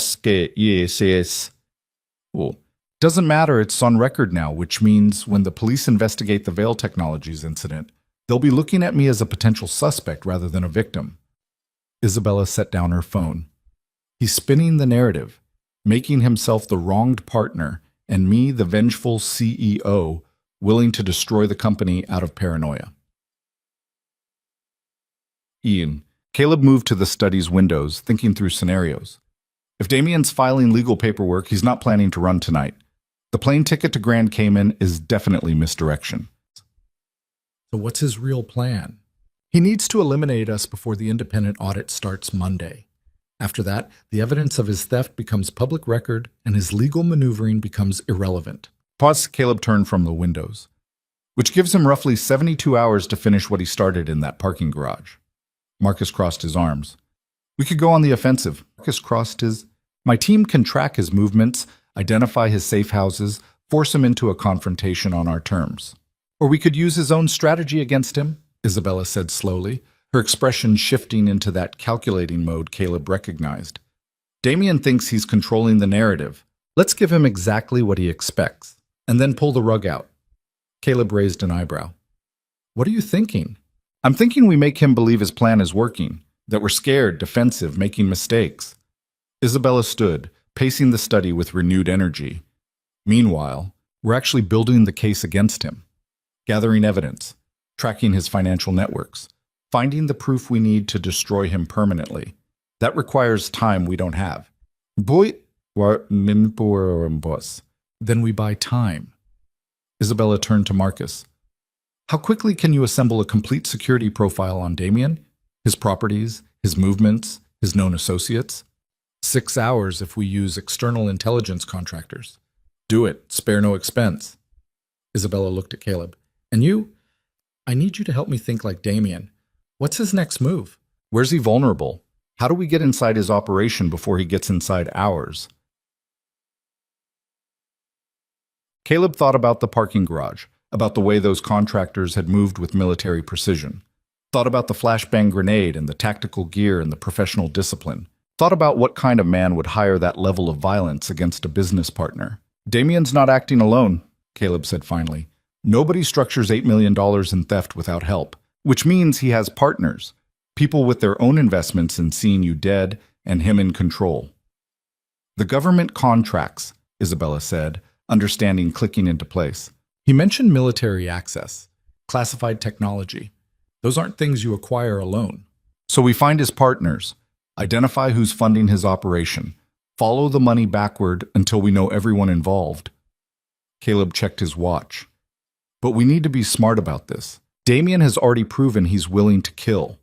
If we push too hard, he might decide to burn everything down rather than risk exposure." Marcus's phone buzzed. He answered, listened for several seconds, then ended the call with a grim expression. That was Chicago PD. They found 2 bodies in a warehouse on the south side. Both shot execution style. Both matched the description of Blackpoint Solutions contractors. "But I shuts was." Isabella went pale. "Damien's cleaning house. I keep, Looks that way. He's eliminating everyone who can connect him to the parking garage attack." Marcus pulled up a map on his tablet. The warehouse was rented 3 months ago under a shell corporation. Same corporation that paid Blackpoint for their services.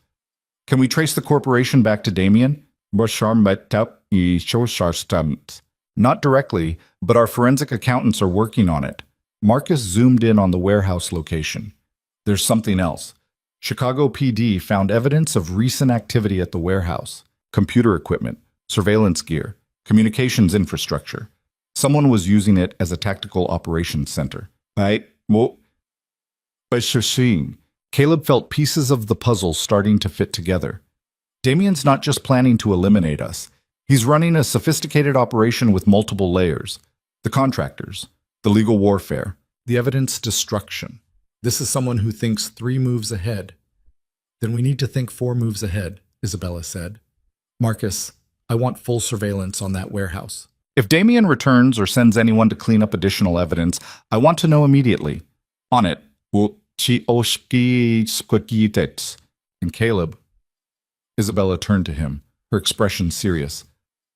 I need you to understand something. When I hired you, I thought I was getting a bodyguard. Someone to stand between me and bullets while I figured out how to save my company. She moved closer.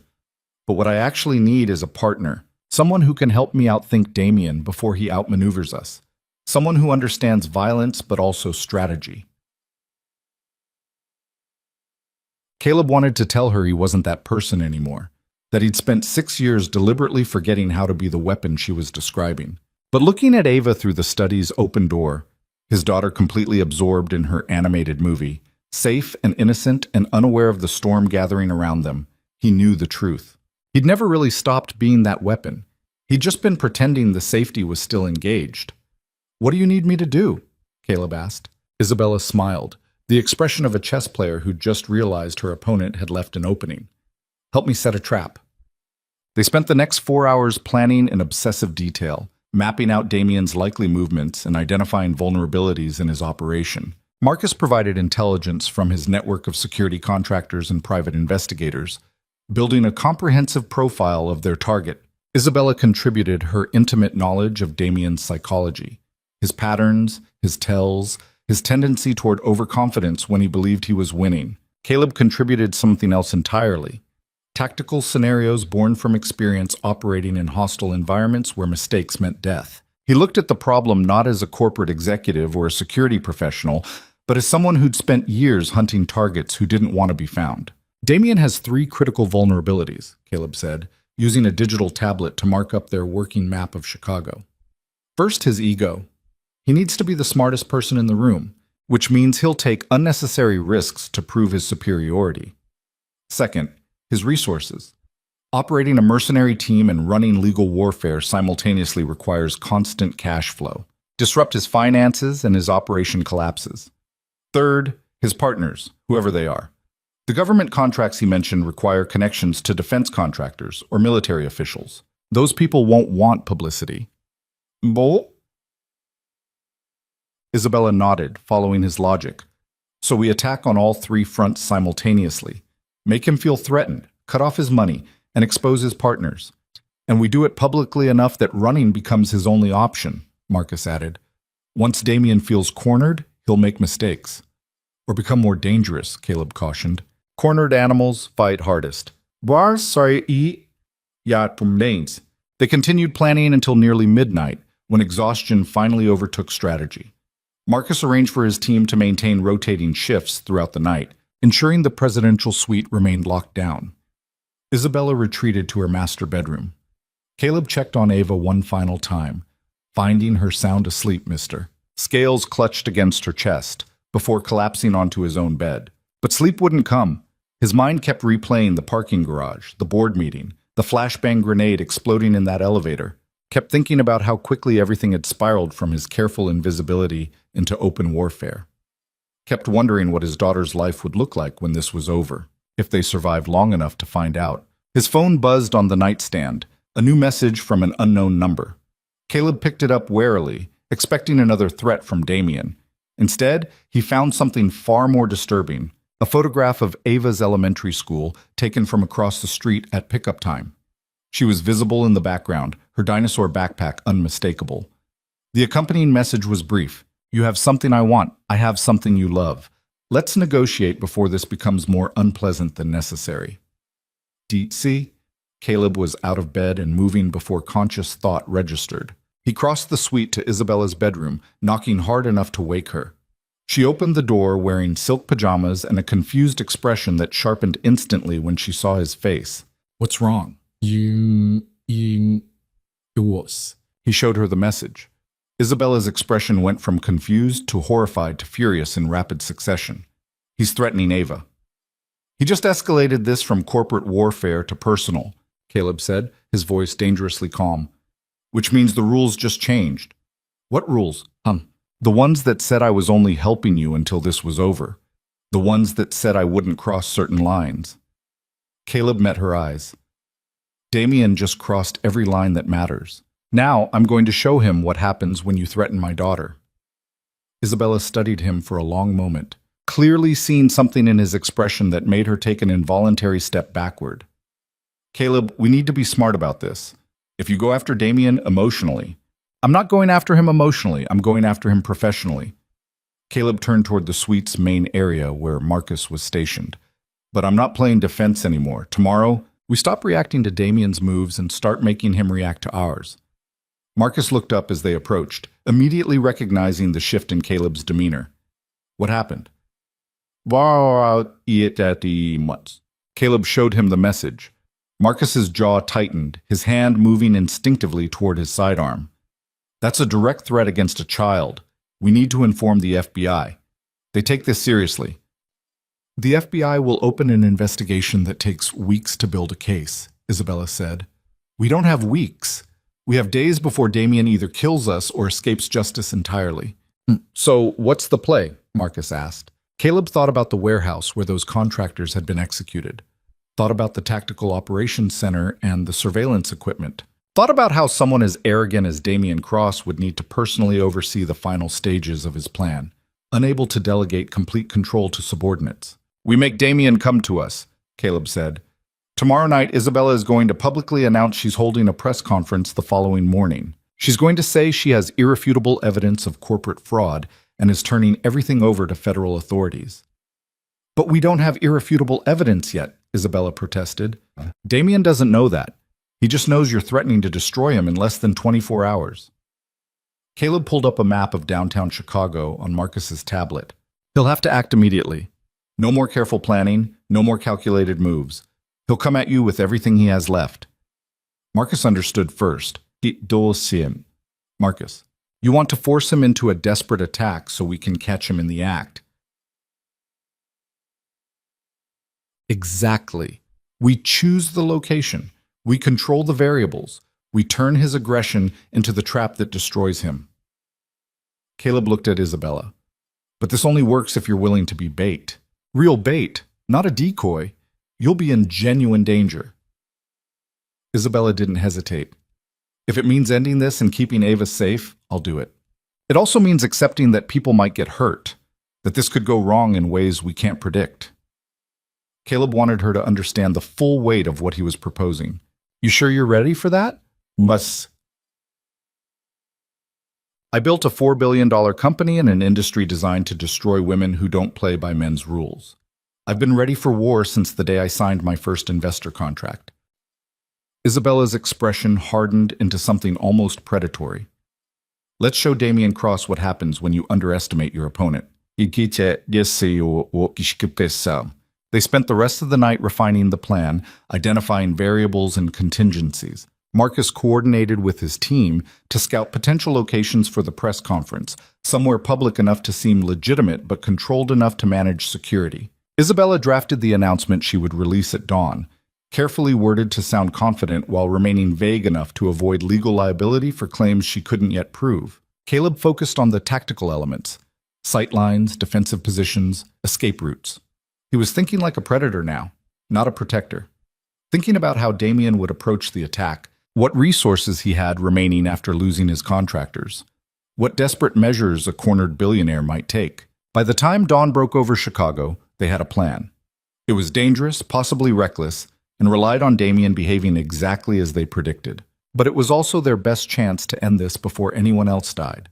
Isabella sent the announcement at 7 a.m., timing it to hit morning news cycles when maximum people would see it. Vele Technologies, CEO to hold emergency press conference regarding corporate fraud allegations.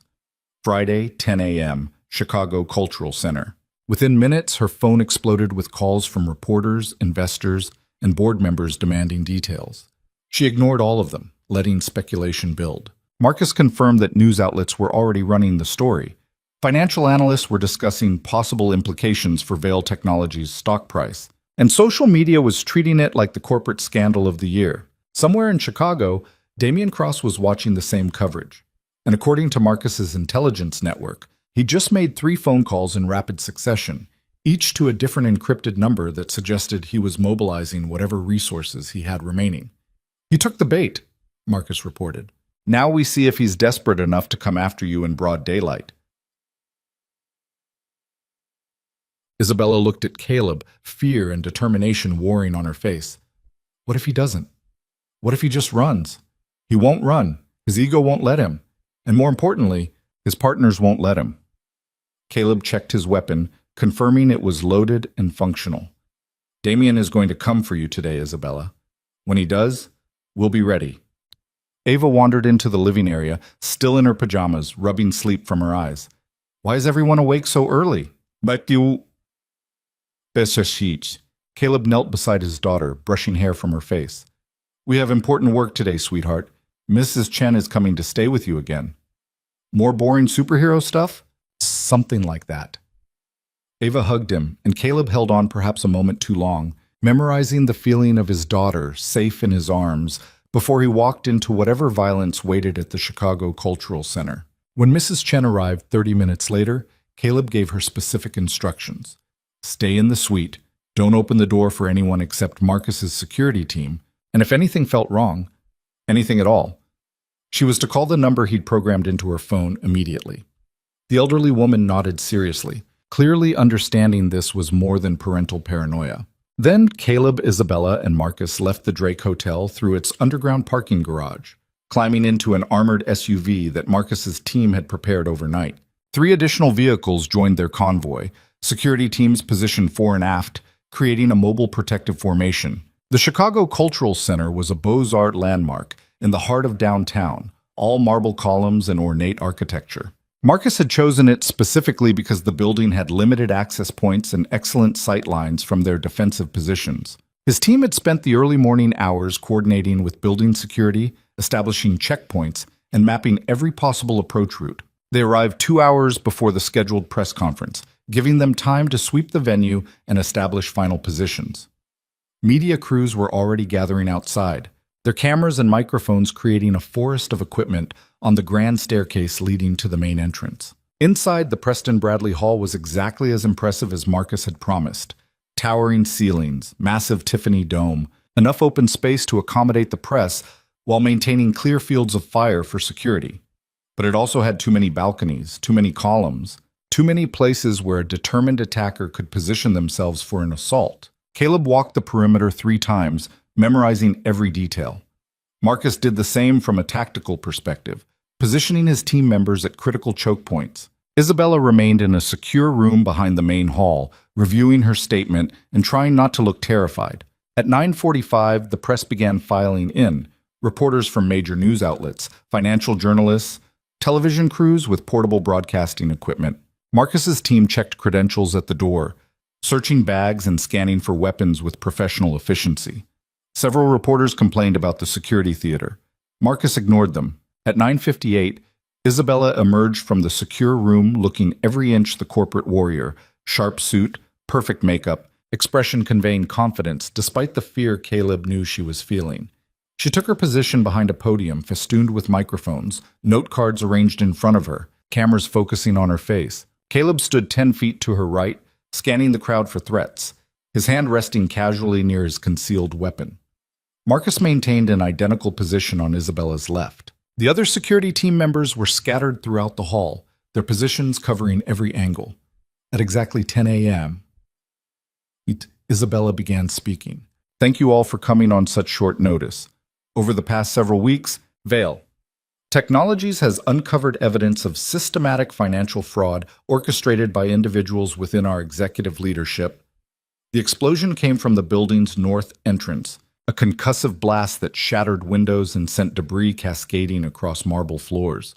People screamed, cameras dropped, reporters dove for cover as smoke began pouring through the damaged entrance. Marcus was already moving, his team converging on Isabella to form a protective shield. Caleb drew his weapon, scanning for the secondary threat he knew was coming. This was a distraction. The real attack would follow the chaos. Then he saw them. 4 men in maintenance uniforms moving through the smoke with practiced efficiency, their hands reaching beneath their coveralls for weapons. Not contractors this time. These looked younger, hungrier, more desperate. The kind of mercenaries you hired when the professionals refused the job. Caleb fired twice, dropping the first one before he could clear his weapon. The crowd's screams intensified, people trampling each other to reach the exits. Marcus's team returned fire, their discipline apparent even amidst the chaos. 2 more attackers went down, their weapons clattering across blood-stained marble. But the 4th operative wasn't targeting Isabella. He was targeting something else entirely. A structural column near the main entrance, where he'd attached what looked like additional explosive charges during the initial confusion. Caleb realized the horrifying truth a second before the operative triggered the device. This wasn't an assassination. This was a massacre. Damien had sent these people not to kill Isabella specifically, but to bring down the entire building and eliminate everyone inside. The operative's finger was moving toward the detonator when Caleb's shot took him in the chest.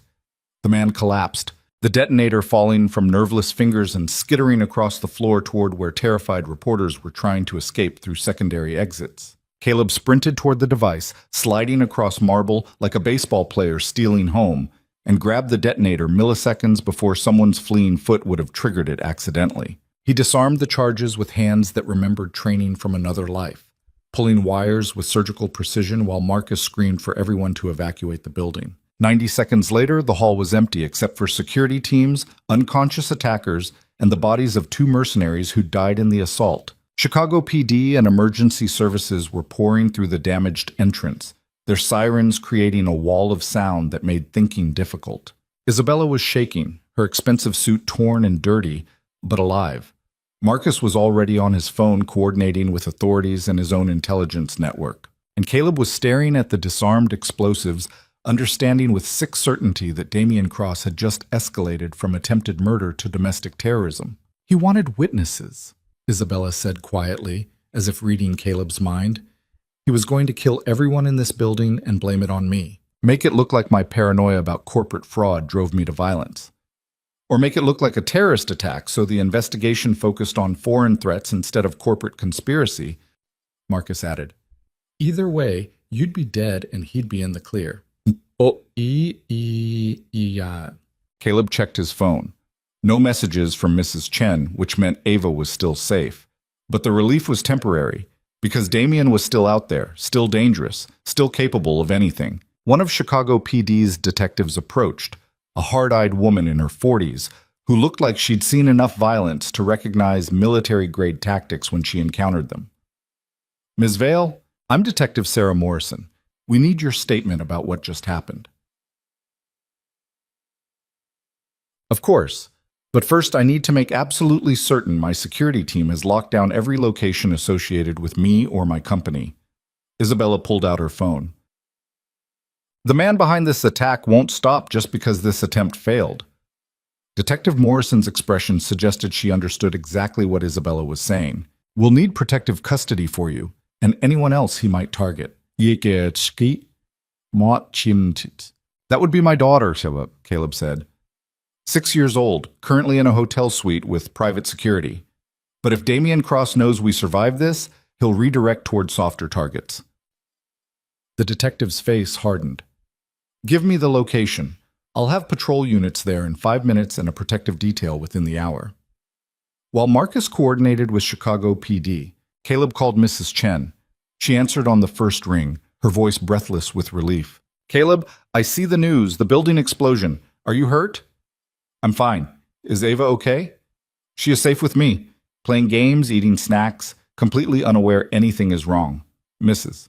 Chen paused.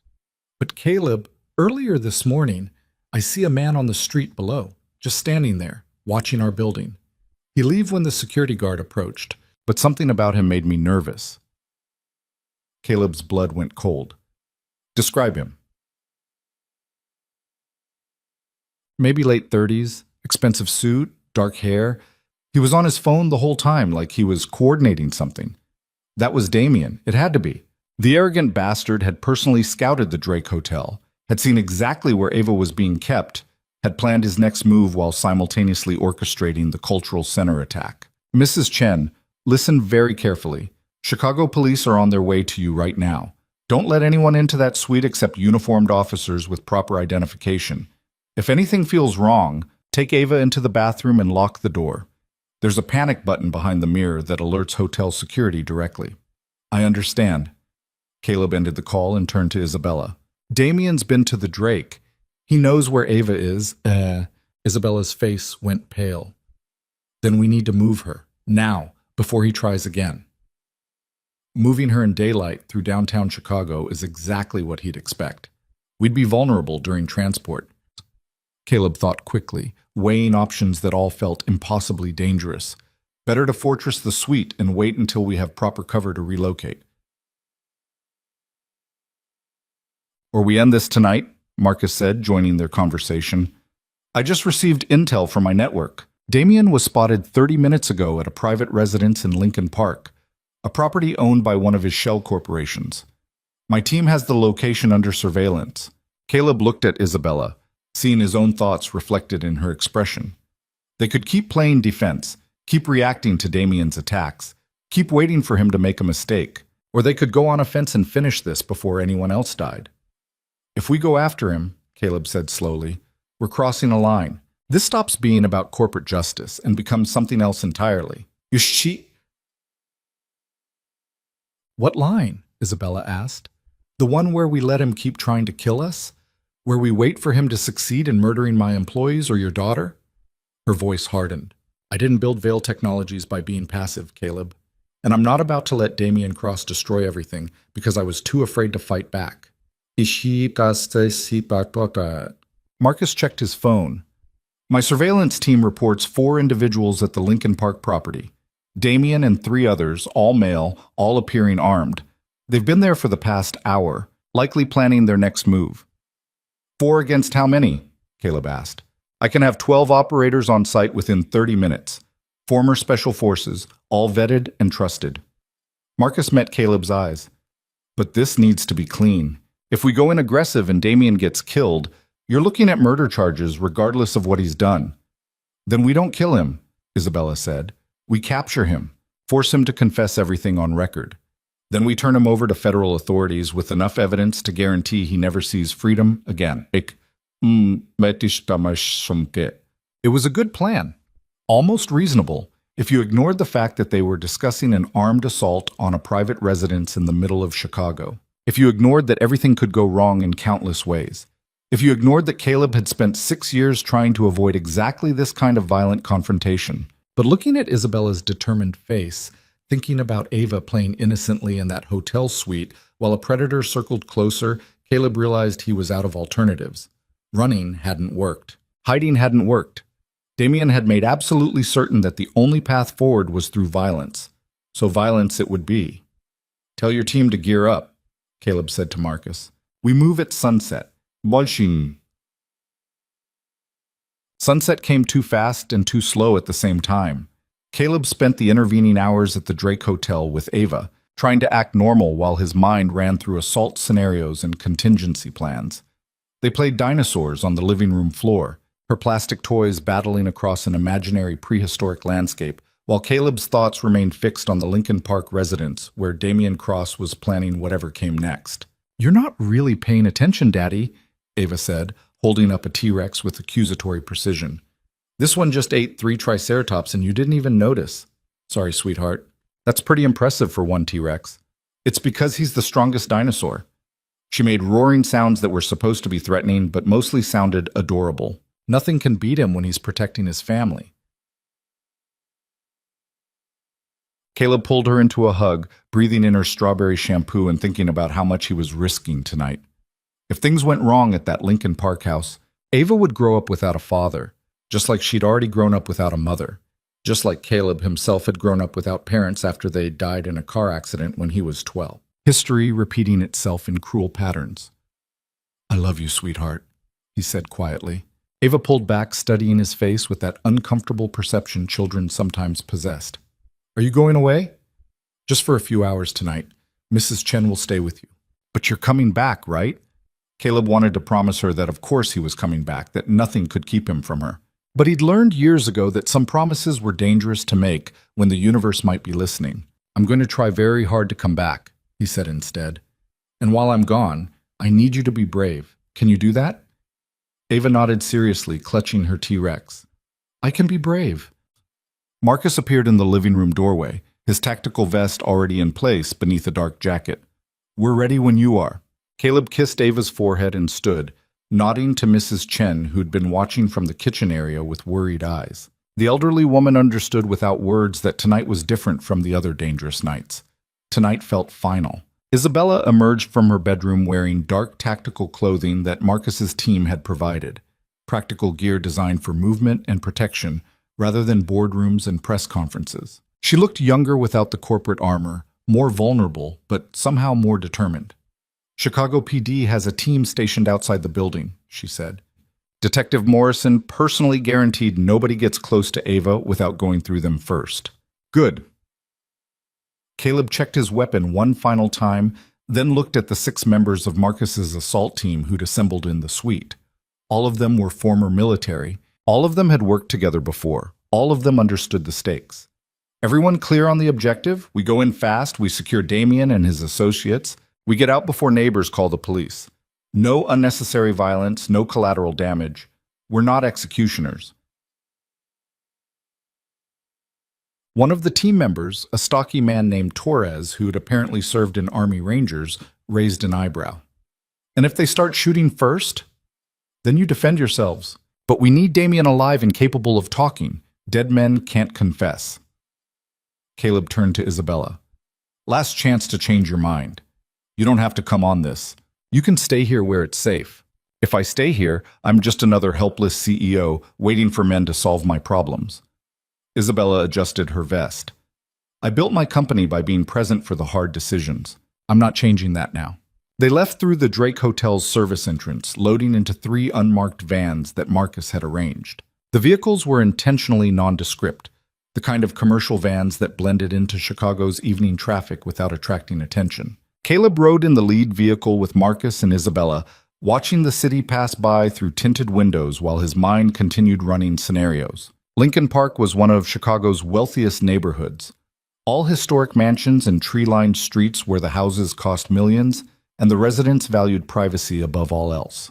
The property Damien had chosen was a 3-story Victorian that sat behind tall hedges and an iron fence, isolated enough for privacy, but not so isolated that an assault would go completely unnoticed. Marcus's surveillance team had been watching the house for the past 6 hours, documenting movements and identifying patterns. According to their most recent report, Damien and his 3 associates were all inside, lights visible in second-floor windows. No signs they were planning to leave anytime soon. The vans parked 2 blocks away in a commercial lot behind a closed restaurant. Marcus gathered everyone for final briefings, using a tablet to display the house's floor plan that his team had pulled from public records. "Primary entry through the rear service door," Marcus explained, his voice low and professional. "Secondary team through the front if we encounter resistance. Damien's most likely location is the second-floor study. That's where the lights have been consistent all afternoon. His 3 associates are spread throughout the house, probably providing security." "What about weapons?" Torres asked. "Assume everyone inside is armed and trained. Treat this like a hostile breach." Marcus looked at each team member. "But remember, our goal is capture, not elimination. We need evidence, confessions, something that will hold up in court. So trigger discipline is critical." Caleb studied the floor plan, noting escape routes and potential ambush points. "The staircase is a fatal funnel. If they establish defensive positions on the upper floors, we'll be exposed during the ascent. Which is why we're using flashbangs to disorient them before we commit to vertical movement." Marcus pulled tactical grenades from his equipment bag. "Fast, overwhelming, decisive. We hit them before they understand what's happening." Isabella was pale but composed, her hands steady as she checked the body armor Marcus had insisted she wear. "What do you need me to do, Yee?" "Stay behind our formation until we've secured each room. Once we have Damien contained, you'll confront him directly. Get him talking. See if he'll confess on the body cam footage we're recording." Marcus handed her a small recording device. This is admissible evidence if obtained during lawful apprehension of a suspect. And this is lawful. Oye, boss? Citizen's arrest of someone we witnessed committing attempted murder. Legally gray, but defensible if we're careful. Marcus checked his watch. We move in 5 minutes. Everyone run your final equipment checks. Chit. The next 5 minutes felt like hours. Caleb tested his weapons action, confirmed his spare magazines were accessible, ran through the floor plan one more time in his mind. Beside him, Isabella was breathing slowly and deliberately, clearly trying to control her fear. The assault team moved with practiced efficiency, their movements suggesting this wasn't their first time conducting operations that existed in legal gray areas. When Marcus gave the signal, they moved. The approach to the house was conducted in tactical silence, hand signals only, each person maintaining visual contact with their teammates. They crossed through a neighbor's backyard, went over a fence with practiced efficiency, and stacked up outside Damien's rear service door. Marcus had lock-picking tools ready, but Caleb noticed something that made his instincts flare with warning. The door was already unlocked. He caught Marcus's eye, pointing to the door handle. Marcus saw it too and immediately adjusted their formation, recognizing what an unlocked door meant, either extreme carelessness or a deliberate trap. Marcus made the decision in seconds. They were committed now. Turning back would just give Damien time to relocate or fortify. He gave the breach signal, and Torres kicked the door open while 2 team members tossed flashbangs into the interior. The devices detonated with percussive force that Caleb felt in his chest, the light and sound designed to overwhelm anyone inside for crucial seconds. Then they were moving, flowing through the doorway in coordinated formation, weapons raised, scanning for threats. The house's interior was expensively furnished but strangely empty. No personal items, no photographs, nothing that suggested anyone actually lived here. Just furniture that looked like it had been staged for a real estate showing. They cleared the ground floor room by room, finding nothing except empty spaces and drawn curtains. Upper floors? Marcus whispered, gesturing toward the staircase. They ascended in leapfrog formation, one element providing cover while the other moved, then reversing roles. The second floor was similarly empty, just expensive furniture and vacant rooms. But light was visible beneath a closed door at the hallway's end, and voices were audible from within. Marcus positioned his team on either side of the door, preparing for final breach. Caleb moved up beside him, Isabella staying back as instructed, but close enough to see what happened next. Marcus held up 3 fingers, counting down silently. 3, 2, 1. The door exploded inward under Torres's boot, and the assault team poured through in a wave of controlled aggression. Inside the study, 4 men were seated around a conference table covered in documents and laptop computers. They looked up in shock as tactical lights blinded them, and voices shouted commands to get their hands visible. But Damien Cross wasn't among them. Caleb recognized the faces from Marcus's intelligence briefs. These were Damien's financial advisors and legal representatives, not mercenaries or security operatives. They raised their hands immediately, clearly terrified, their expensive suits and soft hands suggesting they'd never experienced anything like this before. "Where's Damien?" Marcus demanded, his weapon trained on the nearest man. "He left 3 hours ago," one of the lawyers stammered. "We're just here closing out accounts and transferring assets. We don't know where he went." Caleb felt the trap closing around them even before he heard the sirens outside. Multiple vehicles, approaching fast, their lights already visible through the study's windows.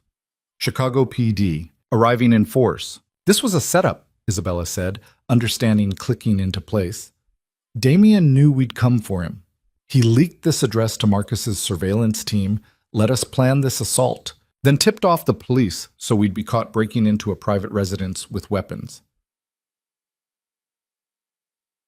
Marcus swore viciously, already moving toward the windows to assess their escape options. But Caleb knew it was too late. The house was surrounded, police vehicles blocking every exit route, officers taking positions behind car doors with weapons drawn. They'd walk directly into Damien's counterattack. A voice boomed through a megaphone from outside. "This is Chicago Police Department. Exit the building with your hands visible.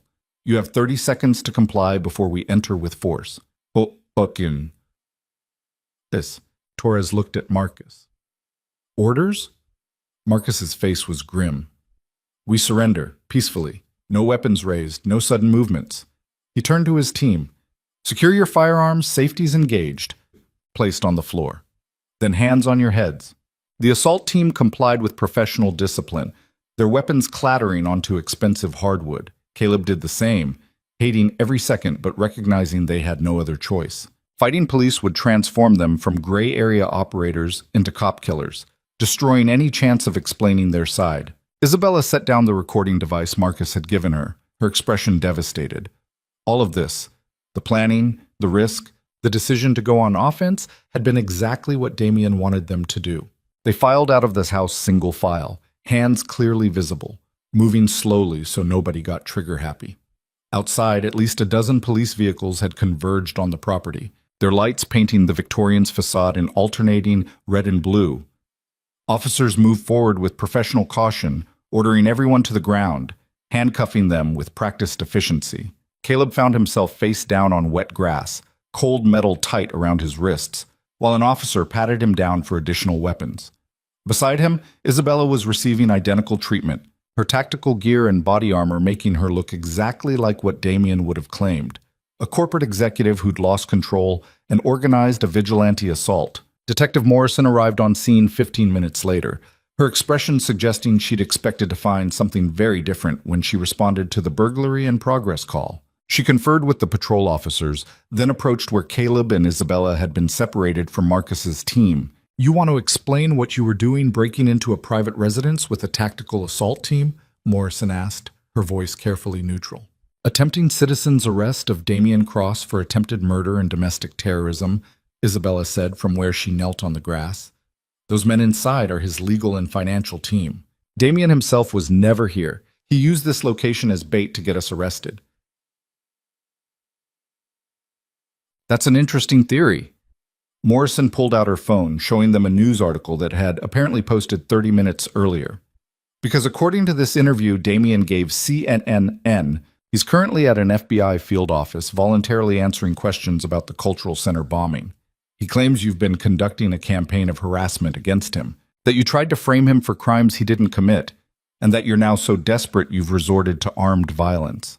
Caleb felt cold fury settling over him. Damien hadn't just set a trap. He'd orchestrated a complete reversal of narrative, positioning himself as the victim while making them look like dangerous vigilantes. Detective, my daughter is 6 years old and currently under protective custody because Damien Cross sent me photographs of her school as a threat, Caleb said quietly. Durham, Caleb, does that sound like the behavior of an innocent man? It sounds like something I'd need evidence to verify. Morrison gestured to the patrol officers. Right now, what I have is 8 people caught inside a private residence with tactical gear and weapons. Unless you can provide me with compelling justification for this operation, I'm going to have to process you for breaking and entering at minimum. We can provide justification, Isabella said firmly. Financial records proving Damien stole millions from Veil Technologies. Witness testimony from the board meeting where he essentially confessed. Documentation of the contractors he hired to kill me. She looked directly at Morrison. But if you arrest us now, you're giving Damien exactly what he wants. Time to disappear with his stolen money while we're tied up in legal proceedings. Morrison was quiet for a long moment, clearly weighing options. Finally, she made a decision. Here's what's going to happen. I'm taking all of you into custody for questioning. No formal charges yet, but you're not walking away from this without official statements. She pulled out her radio. And I'm personally going to the FBI field office to verify Damien Cross is actually cooperating like he claims. If his story doesn't match yours, we're going to have a serious conversation about who's lying. It wasn't perfect, but it was better than immediate arrest. Caleb nodded acceptance, and Morrison ordered them transported to the district station. They were loaded into separate police vehicles, Caleb in one, Isabella in another, Marcus's team divided among the rest. Standard procedure for preventing suspects from coordinating stories. The ride to the station gave Caleb time to think. Damien had outmaneuvered them perfectly, using their aggression against them, transforming their tactical assault into criminal behavior. But Damien had also made a mistake. He'd granted an interview to CNN while supposedly cooperating with the FBI, which meant there was video footage, time-stamped and verifiable, of exactly what he'd said and when he'd said it. If that footage contradicted evidence they could provide, it would expose his lies. The district station was exactly as institutional as Caleb expected. Fluorescent lights, uncomfortable chairs, interview rooms designed to make suspects feel isolated and vulnerable. He was processed through booking without formal charges, his personal effects confiscated, then left in an interview room for what felt like hours. When Detective Morrison finally entered, she was carrying a laptop and looked even more exhausted than before. She set the laptop on the table between them and sat down heavily. "I just spent 2 hours at the FBI field office," she said. "Damian Cross is not there, has never been there. The interview he claims to have given CNN, pre-recorded this morning and released on a timer. The FBI confirmed they never requested his presence." Caleb felt vindication mixing with renewed concern. So he lied about cooperating. He lied about everything, and according to the Bureau, he's also a flight risk. They've been building a case against him for the past month, based on intelligence Miss Vale provided about the financial irregularities. They were planning to arrest him next week. Morrison opened her laptop. But now he's disappeared, probably realized the walls were closing in and decided to run. The plane ticket to Grand Cayman, it wasn't misdirection after all. Chicago Executive Airport confirms a private charter departed 2 hours ago with a single passenger matching Damian's description. Flight plan filed for the Cayman Islands. Morrison turned the laptop so Caleb could see flight tracking data. He's going to land in about 40 minutes. After that, he disappears into a country with no extradition treaty and banking laws that protect financial criminals. Caleb thought about Ava waiting at the Drake Hotel, about Isabella sitting in another interview room facing similar questions, about how Damian Cross was about to escape justice completely. "What happens now?" he asked. "Now you tell me everything you know about Damian's operation, every detail, every connection, every piece of evidence you've gathered. We build a case so airtight that even Cayman Island banking secrecy can't protect him." Morrison pulled out a recording device. "And maybe, if we're lucky and the FBI moves fast enough, we can get assets frozen before he distributes his stolen millions into accounts we'll never trace." Caleb spent the next 3 hours providing a comprehensive statement, walking Morrison through everything from the parking garage attack through the cultural center bombing. Isabella was brought in halfway through, adding her perspective and the financial documentation she'd compiled. Marcus joined them remotely via video conference, providing tactical analysis of the mercenary teams Damian had hired. By the time they finished, Morrison had enough evidence to issue federal warrants for Damian Cross on charges ranging from fraud to attempted murder to domestic terrorism. But warrants were meaningless if they couldn't enforce them. "The FBI is coordinating with Interpol," Morrison said, closing her laptop. "If Damian tries to leave the Cayman Islands, he'll be arrested. But if he stays there permanently, we might never get him back." "Months. Then we need leverage," Isabella said. "Something that makes staying in the Caymans more dangerous than facing trial in the United States." Caleb knew what she was suggesting before she said it. His partners, the people he mentioned during the board meeting, the government connections, the military contracts. If we expose them, they'll turn on him to protect themselves. Paso. Exactly. Isabella looked at Morrison. Damian didn't structure an $8 million theft alone. He had help from defense contractors, corrupt officials, people with their own investments in seeing Vale Technologies' classified technology redirected to their purposes. If we threaten to expose that network, someone will give up Damian to save themselves. Wait, Morrison considered this, clearly recognizing the ethical boundaries they were discussing crossing. "You're talking about naming powerful people without direct evidence. I'm talking about strategic pressure." Isabella pulled out her phone, the replacement device Marcus had provided after Caleb destroyed her previous one. Vale Technologies has contracts with the Department of Defense worth hundreds of millions. I have relationships with Pentagon officials, congressional oversight committees, investigative journalists. If I start asking questions publicly about which defense contractors and government officials had suspicious meetings with Damian Cross, people will start talking to protect their careers. That's dangerous. Letting Damian escape with stolen millions and attempted murder charges is also dangerous. Isabella met Morrison's eyes. "I didn't build a $4 billion company by being afraid of powerful people, and I'm not about to let Damian hide behind them now." Morrison was quiet for a long moment.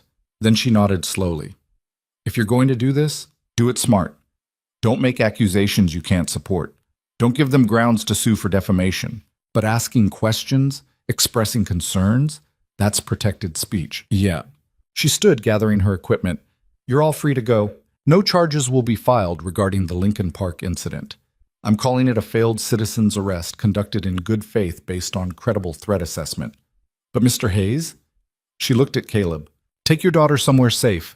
Damien might be in the Caymans, but he's already proven he's willing to target families. Don't give him another opportunity.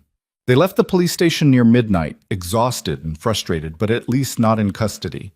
Marcus had already arranged new transportation, another armored SUV, different route back to the Drake Hotel, security protocols adjusted based on everything they'd learned.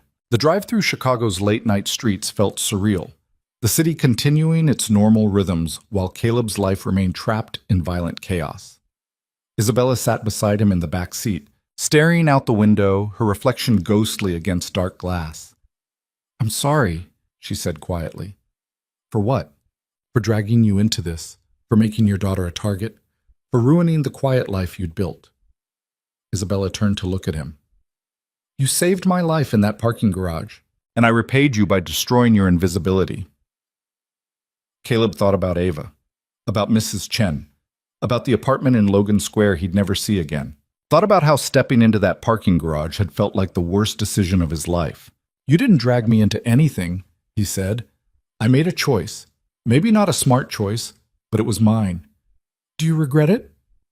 Caleb considered the question honestly. Did he regret saving Isabella Vale? Did he regret becoming visible again, risking everything he'd built to protect his daughter? Did he regret the violence he'd been forced back into?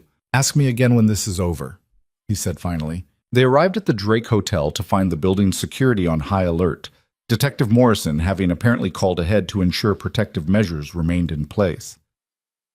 Mrs. Chen was still awake when they entered the presidential suite, her worried expression transforming to relief when she saw them alive and unharmed. Ava is sleeping, she reported. She asked about you several times, but eventually tired herself out playing with her dragons. Mrs. Chen looked at Isabella, then back to Caleb. This is not over, is it? Not yet, Caleb admitted, but soon, After Mrs. Chen left, Isabella retreated to her bedroom to begin making the calls she'd discussed with Detective Morrison, reaching out to Pentagon contacts, congressional allies, investigative journalists who specialized in defense contractor corruption. She was going to war in the way billionaire CEOs fought, with information, relationships, and strategic pressure. Caleb checked on Ava one final time, finding her exactly as Mrs. Chen had described, sound asleep. Mr. Scales clutched tight, completely innocent of the violence swirling around her. He stood in the doorway for a long time, watching his daughter breathe, promising himself that no matter what happened next, she would stay safe. Even if keeping that promise required becoming the weapon he'd spent 6 years trying to bury. His phone buzzed with the message from Marcus. FBI confirms Damien landed in Grand Cayman 30 minutes ago. He's officially beyond our reach unless someone gives him up. Caleb typed back. Then we find someone willing to talk. He was about to set the phone down when another message arrived. This one from an unknown number, the text brief and devastating. You think you've won, but this is just beginning. I'm untouchable now, but your daughter isn't. She'll never be safe as long as I'm alive. Sweet dreams, Caleb. D.C. Rage. Unlike anything Caleb had felt in years crashed over him. Not the controlled anger of a professional operator, but something primal and consuming. Damien had just made his final mistake. He'd threatened Ava again, from a position where he believed himself invulnerable. Caleb walked to Isabella's bedroom and knocked. She opened the door, phone still pressed to her ear, clearly in the middle of one of her strategic conversations. She took one look at his face and immediately ended the call. What happened? He showed her the message. Isabella read it, her expression shifting from shocked to furious. He's trying to terrorize you, make you feel helpless. It's not going to work. Caleb's voice was dangerously calm. Because I'm going to the Cayman Islands. I'm going to find Damien Cross. And I'm going to make him wish he'd never heard my daughter's name. Caleb, you can't. The moment you enter the Caymans, you're operating without legal authority. If you kill him, I'm not going to kill him. I'm going to bring him back to face justice. Caleb met her eyes. But he needs to understand that running to an island doesn't make him safe. It just makes him isolated. Isabella studied his face for a long moment, clearly recognizing something in his expression that made her take an involuntary step backward. Then she nodded slowly. Marcus has contacts in private military contracting, people who operate in legal gray areas internationally.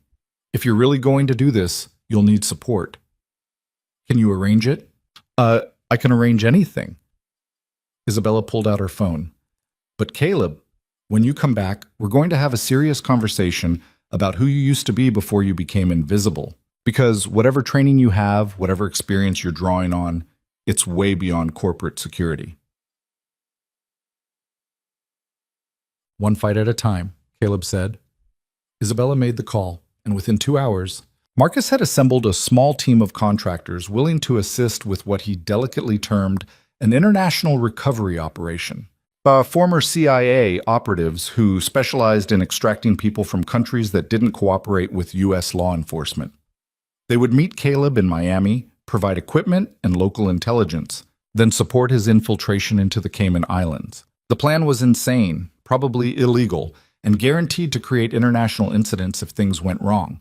But looking at Ava sleeping peacefully while Damien Cross plotted her harm from a tropical island, Caleb realized he was out of safe options. Sometimes protecting your family meant crossing lines you'd sworn never to cross again. He was packing a small bag when Isabella found him in his bedroom, her expression conflicted. I should come with you, she said. No. You should stay here, keep pressuring Damien's partners. Make them understand that giving him up is their only play. Let me handle the physical extraction. And if you don't come back? Caleb thought about that possibility, dying on some beach in the Cayman Islands while trying to capture a man who'd proven willing to murder anyone who threatened him. Thought about Ava waking up to discover her father had disappeared just like her mother had years before. Then you make sure my daughter knows I loved her more than anything, he said quietly. And you use your billions to give her the stable life I couldn't. Isabella's eyes glistened, but she didn't cry. Instead, she crossed the room and hugged him. The first time they'd embraced, the gesture surprising them both. Come back, Caleb. Your daughter needs her father. I know. He left the Drake Hotel at 3 a.m., Marcus driving him personally to O'Hare International Airport, where a private charter was waiting. The aircraft was small and fast, designed for exactly these kinds of off-books operations. 2 of Marcus's contractors were already aboard, hard-faced men who introduced themselves simply as Cole and Santos.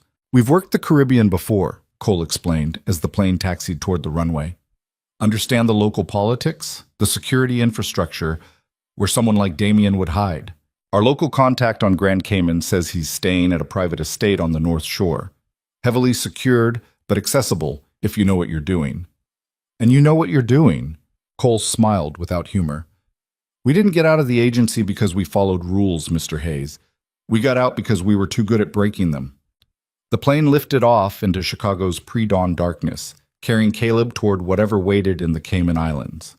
He spent the flight mentally preparing for confrontation, running through scenarios, remembering training from a life he'd tried desperately to leave behind.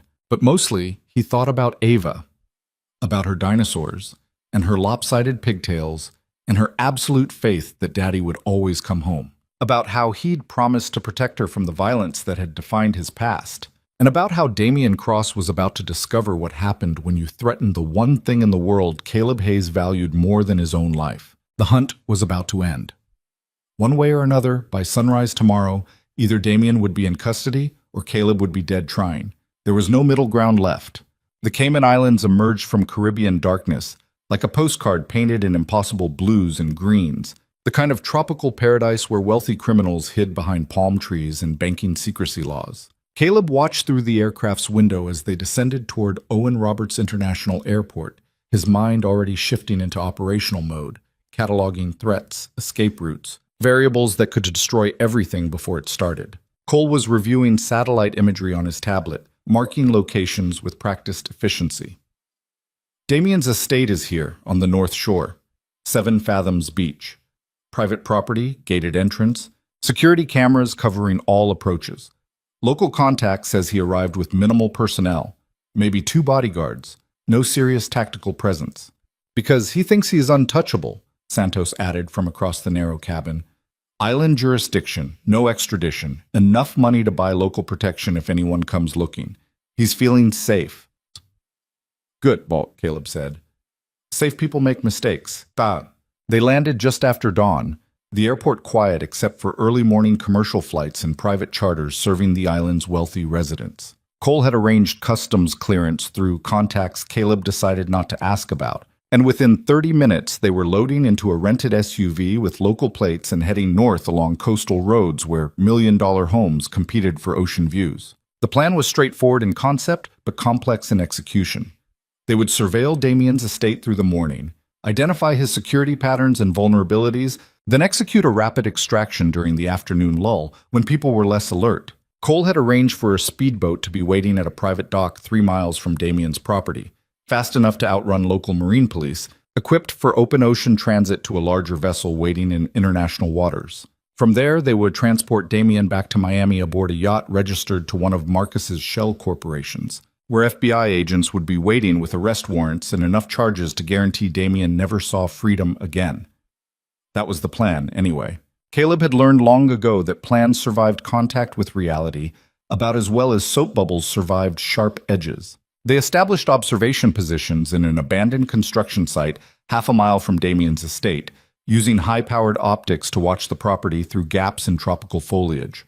The estate was exactly as ostentatious as Caleb expected. Modern architecture designed to maximize ocean views, infinity pool bleeding into the horizon, enough square footage for a small hotel. Through the windows, Caleb could occasionally see movement, figures passing through rooms with the casual confidence of people who believed themselves beyond consequences. There, Santos said, adjusting his spotting scope. Second floor balcony. That's Damien.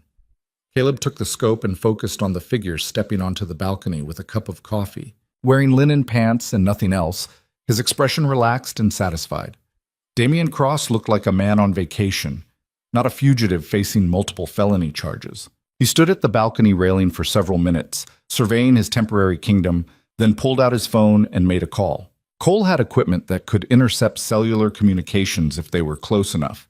He activated the system, feeding the audio through a small speaker so they could all hear. Damien's voice came through clearly, arrogant and pleased with himself. I'm telling you, they fell for it perfectly. Walked right into the Lincoln Park trap, got arrested by Chicago PD, completely destroyed their credibility.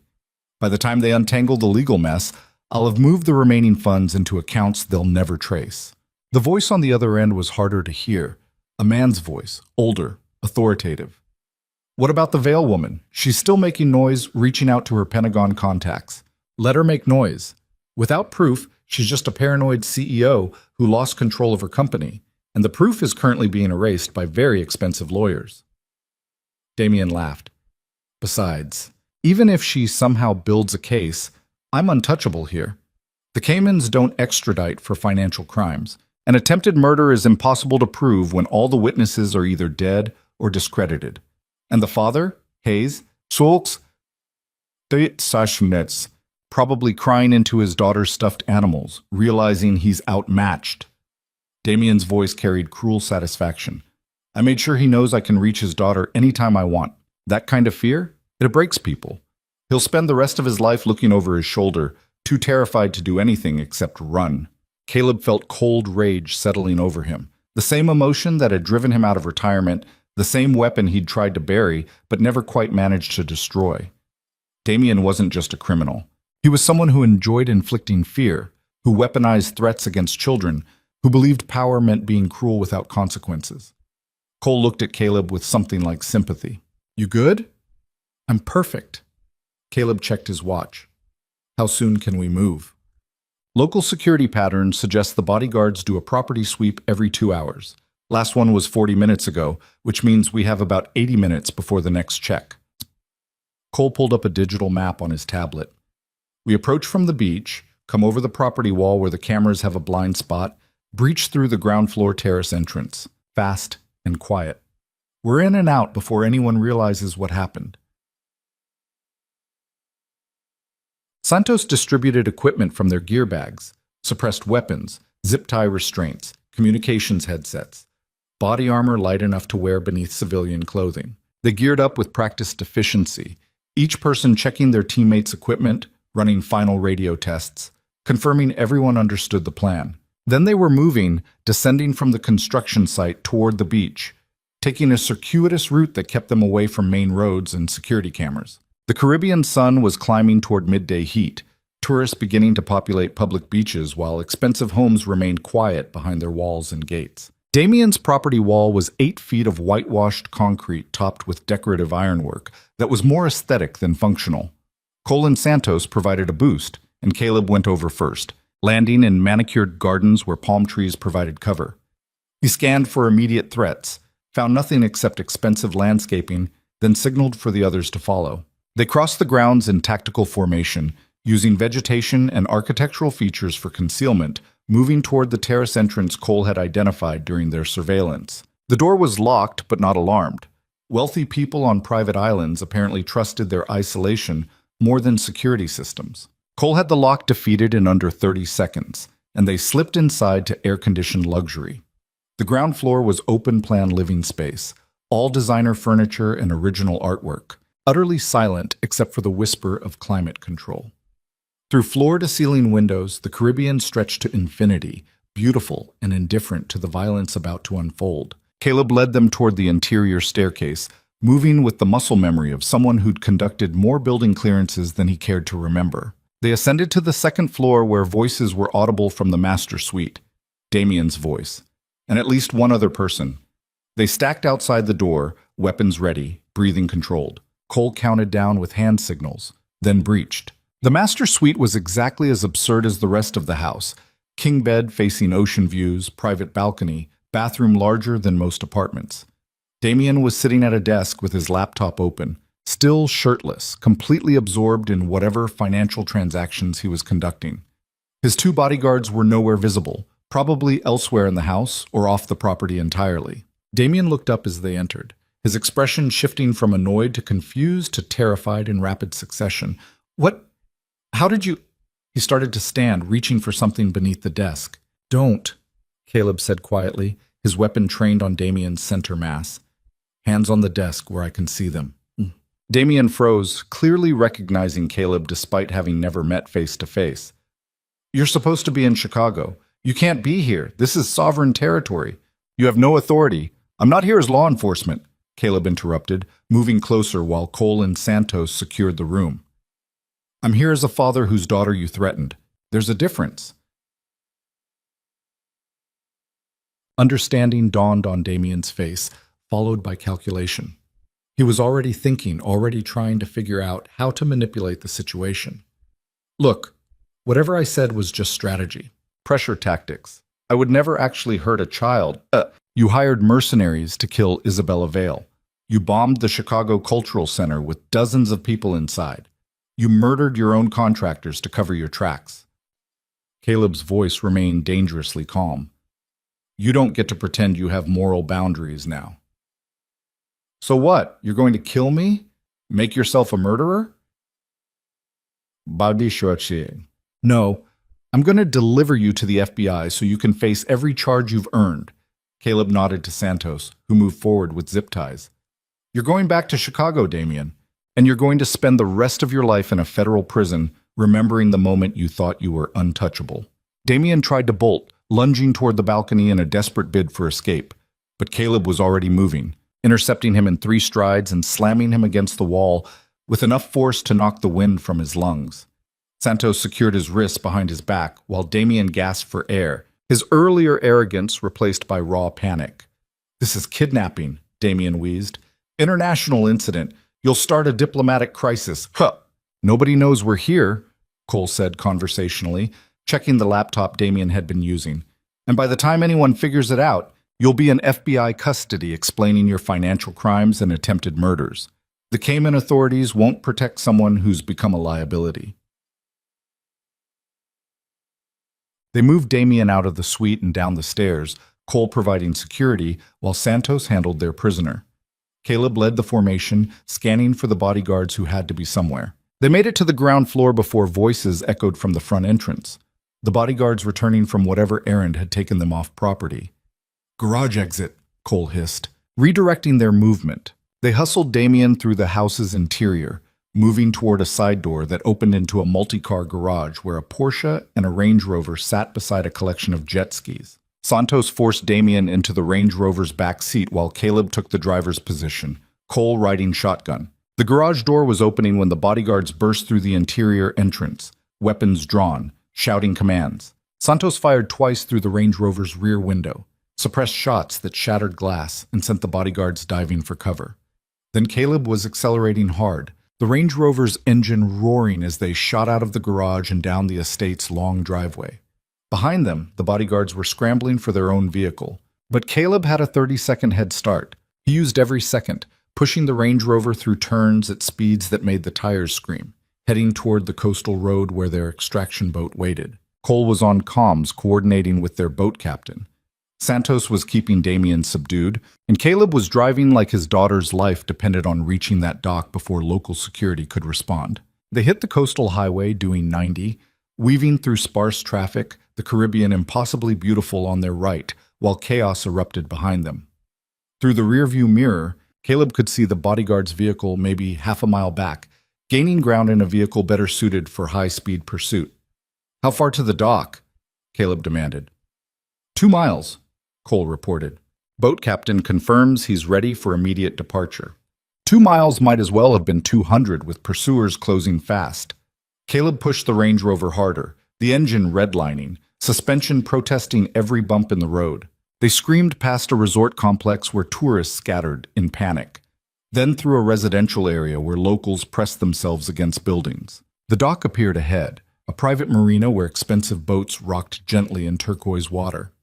Their extraction vessel was a cigarette boat designed for speed, its captain already firing up engines that sounded like rolling thunder. Caleb slammed the Range Rover to a stop at the dock's edge, and everyone bailed out in coordinated chaos. Santos dragged Damien toward the boat, while Cole provided covering fire as the bodyguard's vehicle screeched into the marina parking lot. Rounds sparked off metal and shattered windshields, tourists screaming and running for cover. Caleb was the last aboard, diving into the boat as the captain throttled forward. The cigarette boat leapt away from the dock with violent acceleration, its bow lifting almost vertical as twin engines delivered over 1,000 horsepower of pure speed. Behind them, the bodyguards reached the dock's edge and fired several futile shots that fell harmlessly into churning wake. Then the marina was shrinking behind them, and they were racing across open ocean toward the international waters where Marcus's yacht waited with FBI agents aboard. The wind was deafening, salt spray soaking everyone, the boat pounding across waves with bone-jarring force. Damien was hunched in the rear seat, his expensive linen pants soaked with seawater, his face a mask of defeat and rage. "You can't do this!" he shouted over the engine noise. "I have lawyers. I have resources. I'll fight this in court for decades." "Go ahead," Caleb shouted back. "Your lawyers can visit you in federal prison. I'm sure they'll appreciate the billable hours." The yacht appeared on the horizon 30 minutes later, a sleek vessel flying American colors, positioned precisely in international waters where Cayman jurisdiction ended and U.S. law began. They came alongside with practiced efficiency, transferring from the cigarette boat to the yacht's rear deck, where 2 FBI agents were waiting with handcuffs and arrest warrants. The lead agent introduced herself as Special Agent Rachel Moss. "Damien Cross, you're under arrest for wire fraud, conspiracy to commit murder, domestic terrorism, and about 15 other federal charges. You have the right to remain silent." Damien wasn't listening. He was staring at Caleb with pure hatred, clearly understanding that his carefully constructed escape had collapsed in a single morning. "Who are you really?" he demanded. "No janitor fights like that. No corporate security consultant conducts international extractions." Caleb thought about that question, about the years before Ava, before invisibility, before he decided that violence was something to bury rather than embrace. Thought about the operations he'd conducted in places without laws, the targets he'd eliminated, the missions that officially never happened. "I'm a father who will do anything to protect his daughter," Caleb said finally. "That's all you need to know." Agent Moss led Damien below decks to secure holding, and the yacht's captain set course for Miami at full speed. Cole and Santos were already cleaning weapons and securing equipment, their job complete. Caleb moved to the yacht's forward deck where ocean stretched endlessly in all directions, trying to process everything that had happened over the past week. His phone buzzed.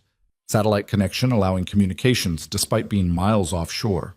A message from Isabella appeared, her words both relieved and cautious. Marcus confirmed you have him. FBI says they have enough evidence now to dismantle his entire network. His partners are already turning on each other. You did it, Caleb. It's over. Then a second message. Ava keeps asking when you're coming home. I told her soon. Please let that be true. Caleb typed back with hands that were finally starting to shake now that the adrenaline was fading.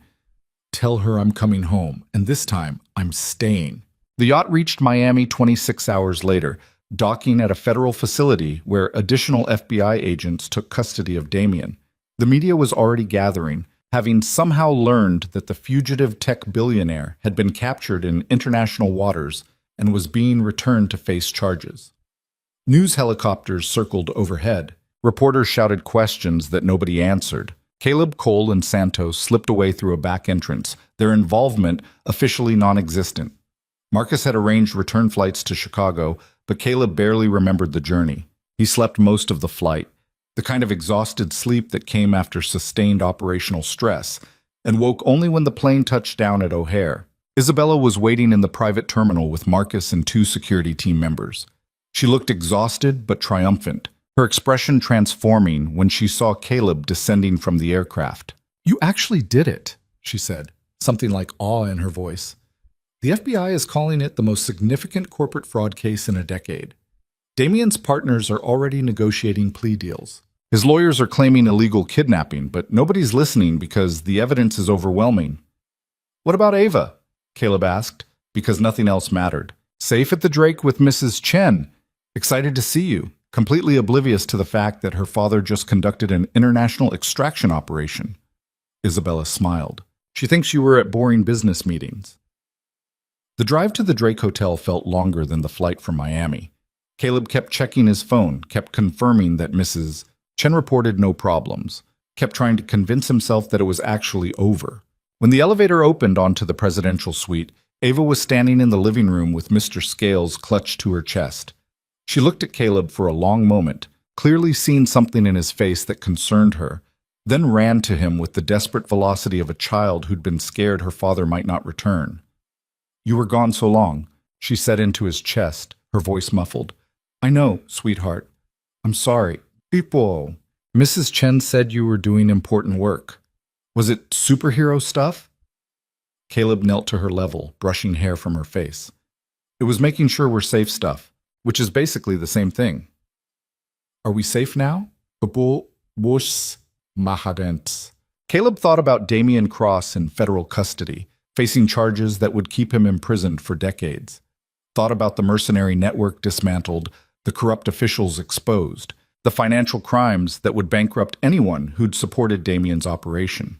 Thought about how his face had been plastered across national news as the mysterious security consultant who'd helped capture a domestic terrorist. So much for invisibility. Yes, sweetheart, he said finally. We're safe now. That night, after Ava was asleep and Mrs. Chen had gone home, Caleb found Isabella on the suite's terrace overlooking Lake Michigan. The city stretched below them, millions of lights painting patterns against darkness, each one representing someone living their own complicated life. The board met this afternoon, Isabella said without looking at him, voted unanimously to restore my full authority and begin rebuilding what Damien tried to destroy. Vale. Technologies will survive this. That's good. They also voted to create a new executive security position. Chief Protection Officer, reporting directly to me, salary in 7 figures, full benefits, resources to build whatever security infrastructure I need. She finally turned to face him. I want you to take it. Caleb was quiet for a long moment, thinking about what that offer meant. No more hiding, no more running. A legitimate life where he could use his skills to protect people without sacrificing his daughter's stability. What about Ava? He asked. She comes with you. We'll set up a private education program, give her access to resources most children never dream of, make sure she has every opportunity to become whoever she wants to be. Isabella moved closer. And before you ask, no, this isn't charity. This is me recognizing that the man who saved my life and dismantled a criminal network is exactly who I need protecting my company going forward. I'm not corporate material, Isabella. I don't do board meetings and PowerPoint presentations. Good. I don't need another executive who thinks violence is something that happens to other people. I need someone who understands that building something worth protecting sometimes requires being willing to fight for it. She smiled. You don't have to decide tonight, but think about it. Think about what kind of life you want Ava to have. Think about whether staying invisible is really protecting her or just teaching her that hiding is safer than standing up. After Isabella went to bed, Caleb sat alone on the terrace, thinking about her words. Thinking about the past 6 years of running from city to city, maintaining invisibility, teaching his daughter through his actions that the world was too dangerous to face directly. Thinking about what lessons he actually wanted Ava to learn. That courage meant stepping forward even when staying hidden was safer. That protecting people you loved sometimes required uncomfortable choices. That being a good father didn't mean sheltering your child from every difficulty. It meant teaching them how to face difficulties with strength and integrity. Caleb pulled out his phone and typed a message to Isabella. I'll take the job, but I need your promise that if things ever get dangerous again, Ava comes first, always. Her response came 30 seconds later. I wouldn't have it any other way. The next morning, Caleb took Ava to breakfast at a diner 3 blocks from the Drake Hotel, the kind of working-class place where nobody cared about billionaire CEOs or corporate conspiracies. They sat in a worn booth with cracked vinyl seats, and Ava ordered chocolate chip pancakes while Caleb tried to figure out how to explain their new life. We're not going back to our apartment, are we? Ava asked, proving once again that 6-year-olds noticed more than adults gave them credit for. No, sweetheart, we're staying with Ms. Vale for a while longer, maybe permanently. Ava considered this, swirling syrup patterns on her pancakes. Because of the bad people who were trying to hurt her, they're gone now, in jail where they belong. But the sets. Did you put them there? Caleb thought about how to answer honestly without terrifying his daughter with details of international kidnappings and tactical extractions. I helped, yes. So you really are a superhero. No, I'm just a dad who will do anything to keep you safe. Ava looked at him with serious eyes. Is it over now, the dangerous stuff? Caleb wanted to promise her that yes, it was completely over, that they'd never face danger again. But he'd learned that promises built on comfortable lies eventually collapsed under the weight of truth. I hope so, sweetheart. But sometimes life is unpredictable. Sometimes dangerous things happen even when we don't want them to. He reached across the table and took her small hand. But I can promise you this. Whatever happens, we'll face it together, and I'll never stop fighting to protect you. Ava squeezed his hand. I know, Daddy. You're really good at fighting. 3 months later, Caleb stood in Vale Technologies' newly renovated executive security office, a space designed specifically for his needs, with secure communications equipment, direct access to corporate intelligence networks, and a team of 12 professionals who reported to him. His official title was Chief Protection Officer, but everyone understood what he really was, the person who stood between Isabella Vale and anyone who wanted to hurt her. Ava was enrolled in a private school 10 blocks from Vale Technologies' headquarters, where she was thriving in advanced programs for gifted students. She'd made friends, joined a paleontology club, and somehow convinced her teacher to let her give a presentation on Cretaceous period predators. She still had her dinosaurs and still asked about boring superhero stuff, but she was happy in ways that made Caleb's chest hurt with gratitude. Isabella had kept every promise. Ava had stability, education, resources that would let her become whoever she wanted. And Caleb had purpose beyond just survival, protecting not just one person, but an entire company full of employees who depended on Vale Technologies for their livelihoods. Damian Cross was 2 weeks into his federal trial, facing testimony from former partners who'd turned state's evidence to save themselves. The media coverage was constant, the corporate fraud and attempted murder charges dominating business news cycles. Legal analysts predicted Damian would spend the rest of his life in prison, but more importantly, his network had been exposed. Defense contractors who'd facilitated his crimes lost their government contracts. Officials who'd accepted bribes resigned in disgrace. The entire corrupt ecosystem that had enabled Damian's operation collapsed under federal investigation. On a Friday evening, Caleb picked up Ava from school, and they walked to Vale Technologies together, something they did every day now. His daughter chattering about her classes while Caleb scanned their surroundings with the automatic vigilance he'd never quite lose. Isabella met them in the lobby, having finished her own meetings, and the three of them walked to a nearby park where Ava could play while adults talked. The board approved the new artificial intelligence contract with the Department of Defense, Isabella said, watching Ava climb on playground equipment with fearless enthusiasm. $600 million over 3 years. Vale Technologies is officially stronger than before Damien tried to destroy it. That's good, Caleb said, though his attention remained primarily on his daughter. It's more than good. It's vindication. Isabella was quiet for a moment. I keep thinking about that night in the parking garage, about how different everything would be if you'd stayed hidden instead of stepping forward. Sometimes I think about that too. Do you regret it? Caleb watched Ava hang upside down from monkey bars, laughing at something only 6-year-olds found hilarious. Thought about the past 3 months, the stability, the purpose, the feeling of building something instead of constantly running from something. Thought about how his daughter was learning that facing problems was better than hiding from them. No, he said finally, I don't regret it. Because here was the truth Caleb had learned through violence and fear and desperate choices. Being a good father wasn't about eliminating every danger from your child's life. It was about teaching them that courage mattered, that standing up for others was worth the cost, that protecting people you loved sometimes required uncomfortable sacrifices. Ava would grow up knowing her father had fought to keep her safe. She would learn through his example that strength meant helping others even when it was dangerous. She would understand that sometimes the right choice and the safe choice weren't the same thing, and that choosing right was what defined character. Those were lessons worth teaching, even when teaching them meant confronting the violence Caleb had spent years trying to escape. That evening, after dinner at a restaurant where Ava ate too much ice cream and fell asleep on the car ride home, Caleb carried his daughter up to their apartment at the Drake Hotel. It was a 2-bedroom unit Isabella had arranged for them, comfortable without being ostentatious, close enough to her own penthouse that they remained a protective unit. He tucked Ava into bed with Mr. Scales, brushing hair from her peaceful face, and stood in the doorway watching her breathe. She was safe. She was happy. She was building a life that didn't require constant vigilance and fear.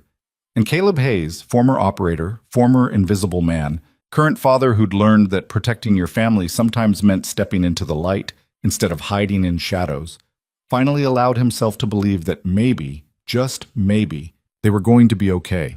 The war was over. The violence had ended. And for the first time in 6 years, Caleb wasn't planning his next escape route. He was finally home.